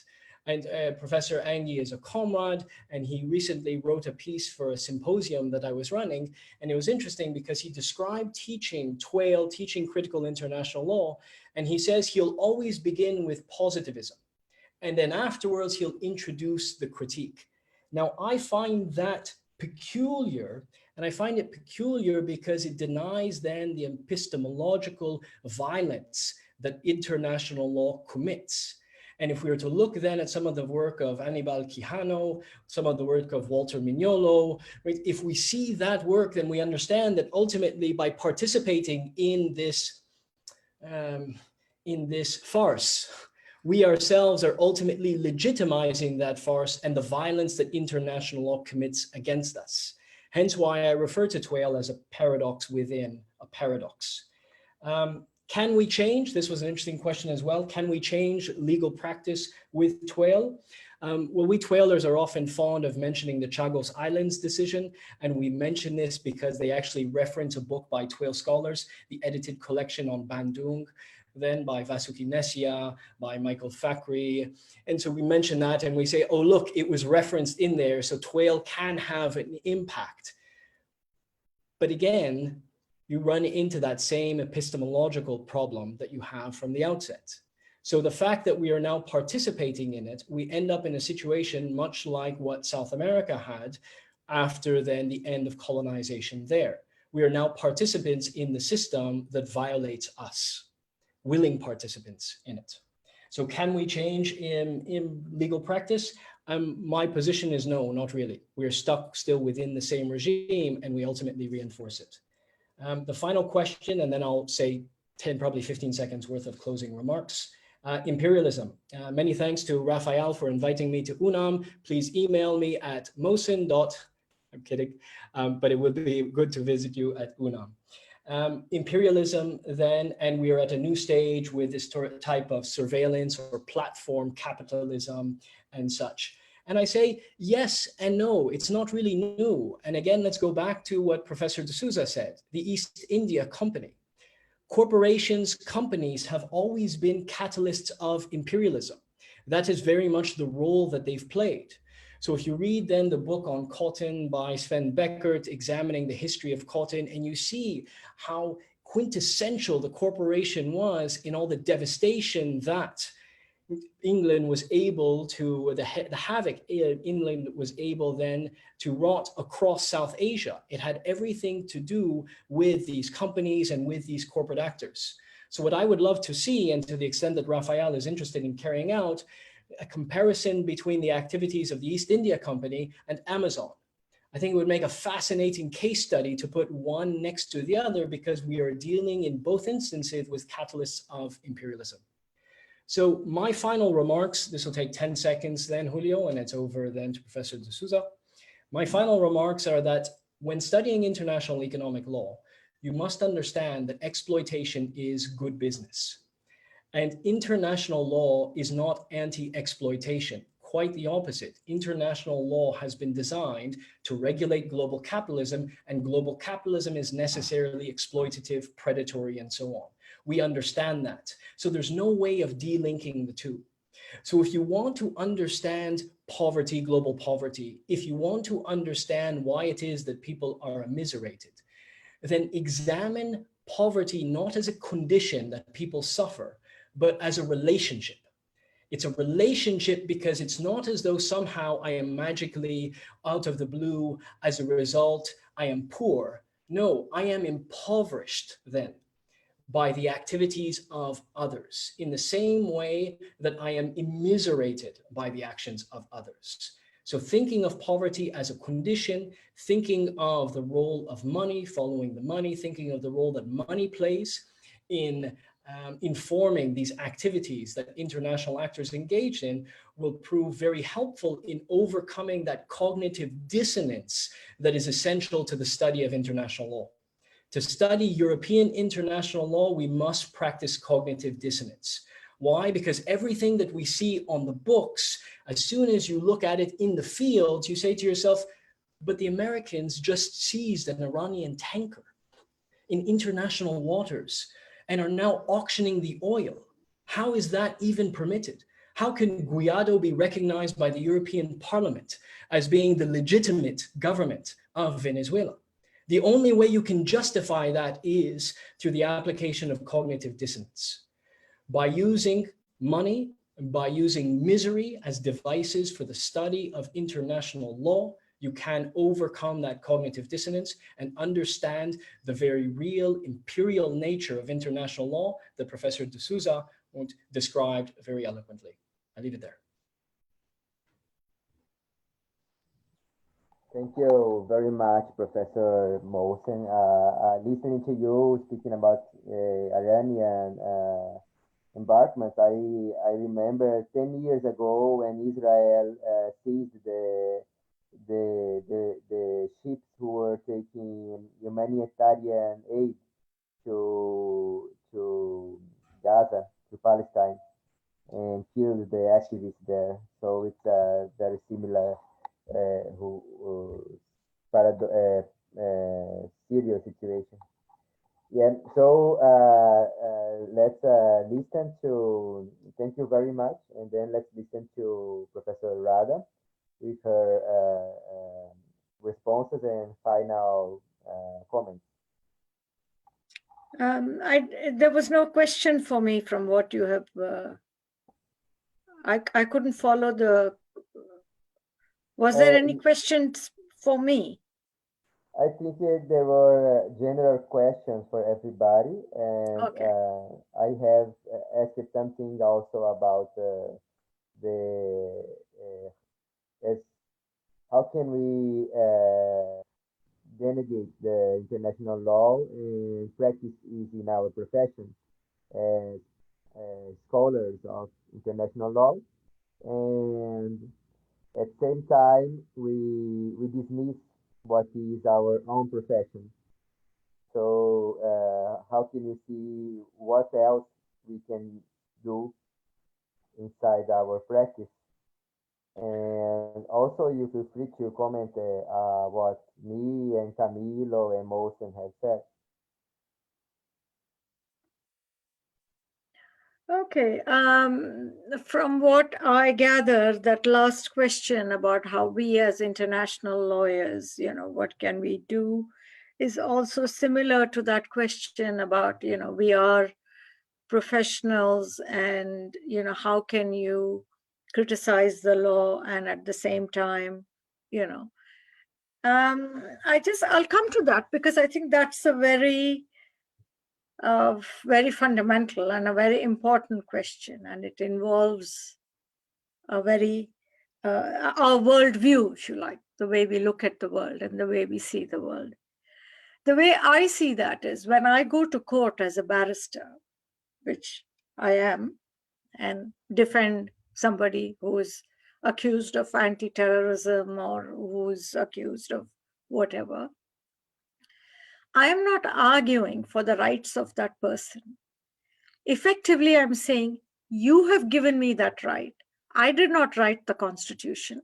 I did not write the UN Charter. You have given that. It's your Constitution. You follow it. Your Constitution says we have fair trial. So give us a fair trial. Your Constitution says extrajudicial killing is illegal. Then you punish the person for that. So I think it's a very important thing to understand that we are all born into a certain situation. We did not create that situation. And all social life has some constraint that we have inherited from the past. And we have to live in that. As a woman, I am born in a patriarchal society, but I still live in that society. And nobody says, why are you still living in a family? Yeah, I still look after my father. If I didn't look after my father, I would be criticized as being a bad woman. I wouldn't be praised for being a feminist and not looking after a patriarch. So I think it's important to understand one of the things that Western liberalism inculcates in us is it conflates our individual personal situation with the political social order. Okay, I mean, I have to, if my son is arrested, of course I will go to a lawyer and say, can you do something for him? Because in this social order, I have to do something. But that does not mean that I start defending it. As a lawyer, when I go to court, I have a professional practice. When I come out of the court, I'm a citizen like anybody else. So I think we start identifying with our profession much more than what is really necessary. So we need to, I work in a neoliberal university. It's very neoliberal, if anyone knows anything about British universities, right? But I can't start defending that system because I'm employed by that and I'm getting my wages by that. So I think it's important to understand whatever field in life you are, there is no absolute free space. This is liberalism's false promise. There is no total freedom anywhere. So all social life has constraints. If you and I have to live in the same flat, there will be constraints. We can, we have to consider the other person. There is no absolute freedom. And liberalism promises this, which is a false promise. So my approach to the whole thing is, in whatever field you are, do that and see what spaces that gives you to challenge that. So if you are living in a family, there will be situations where you can challenge the patriarchal system there, support young people. In my situation, somebody in the family wants to marry a Muslim man. It's great. I support them because it's a way of doing that. In the legal profession, in the international law, academia, whatever field we are in life, there is always an opportunity because that field of life is part of the social order. So there is always a contradiction. As an individual, I will have to comply with the discipline of that. At the same time, as a social person, I'm entitled to critique it. And this is the important thing. The second thing that I will also mention, we often talk about, we support indigenous people. We are, in favor of indigenous people, etc. But this cannot just be a verbal thing. We have to start thinking, how is their thinking different?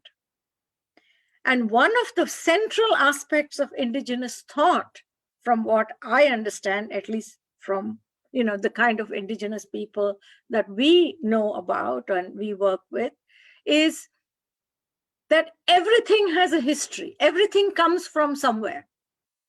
So if MOHSEN says, Iranian tanker was seized and they sold the oil, well, where does that idea come from?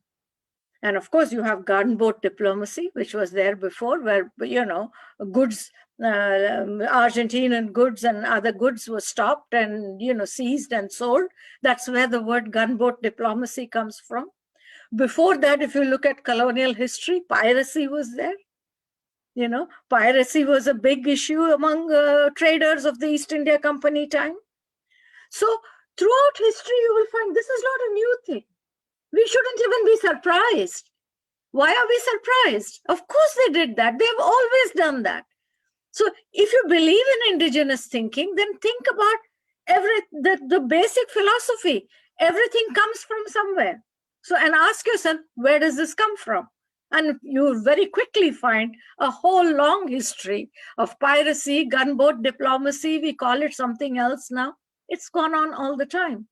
So we need to change our mindset and start, thinking and more about the philosophical underpinnings of liberalism and of the alternate kind of thing, And people often ask, why should we, what should we do? And how can we live with this thing? We are in this profession, maybe there is some hope there, etc.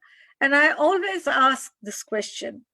If you look at the lives of indigenous people, they have been beaten and beaten and beaten throughout history for 500 years, again and again and again. And yet they continue to struggle, yet they continue to challenge, And I remember when globalization policies started, you know, all the neoliberal transformations, etc. Indigenous people across the world, from Canada to New Zealand, were the first people to recognize what globalization was really about. How did they know that? And why did we as international law scholars and others did not recognize it at that time when it started coming? And I think that's, it's an important thing to reflect on. So I'll just leave you with that thought.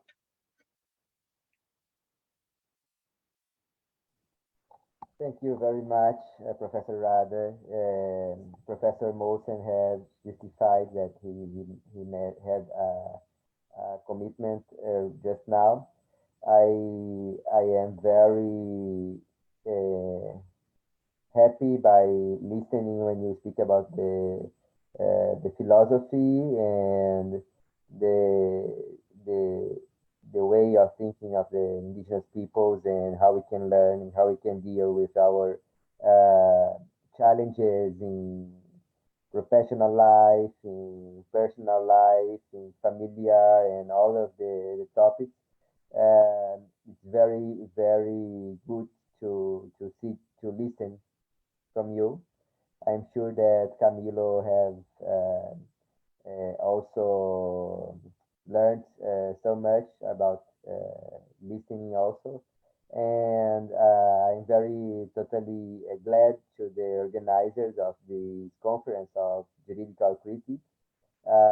Please feel invited to be participating also in all other congresses and conferences in Mexico, in Brazil. You know that I also invited him. Maybe he is watching to us, Henrique Veil, who was your student, and he's a colleague here from Brazil, from Minas Gerais, from northeast of Brazil now. And I'm also glad to Professor Camilo, who has been a friend from long years and who make part important of my walking inside Mexico. And I am sure that we could have a very good share in all of these day of conference. I also invite you to watch the other panels of this conference, to look over the program and to follow the review Jurídica. And thank you very much. I would looking further to be with you in other moments, and I will ask if the organizers have something else to tell us. So if I can just add one thing, Julio, just sí, one claro. thing, Sí. just a public invitation for Professor de Souza, because she's been such an important influence.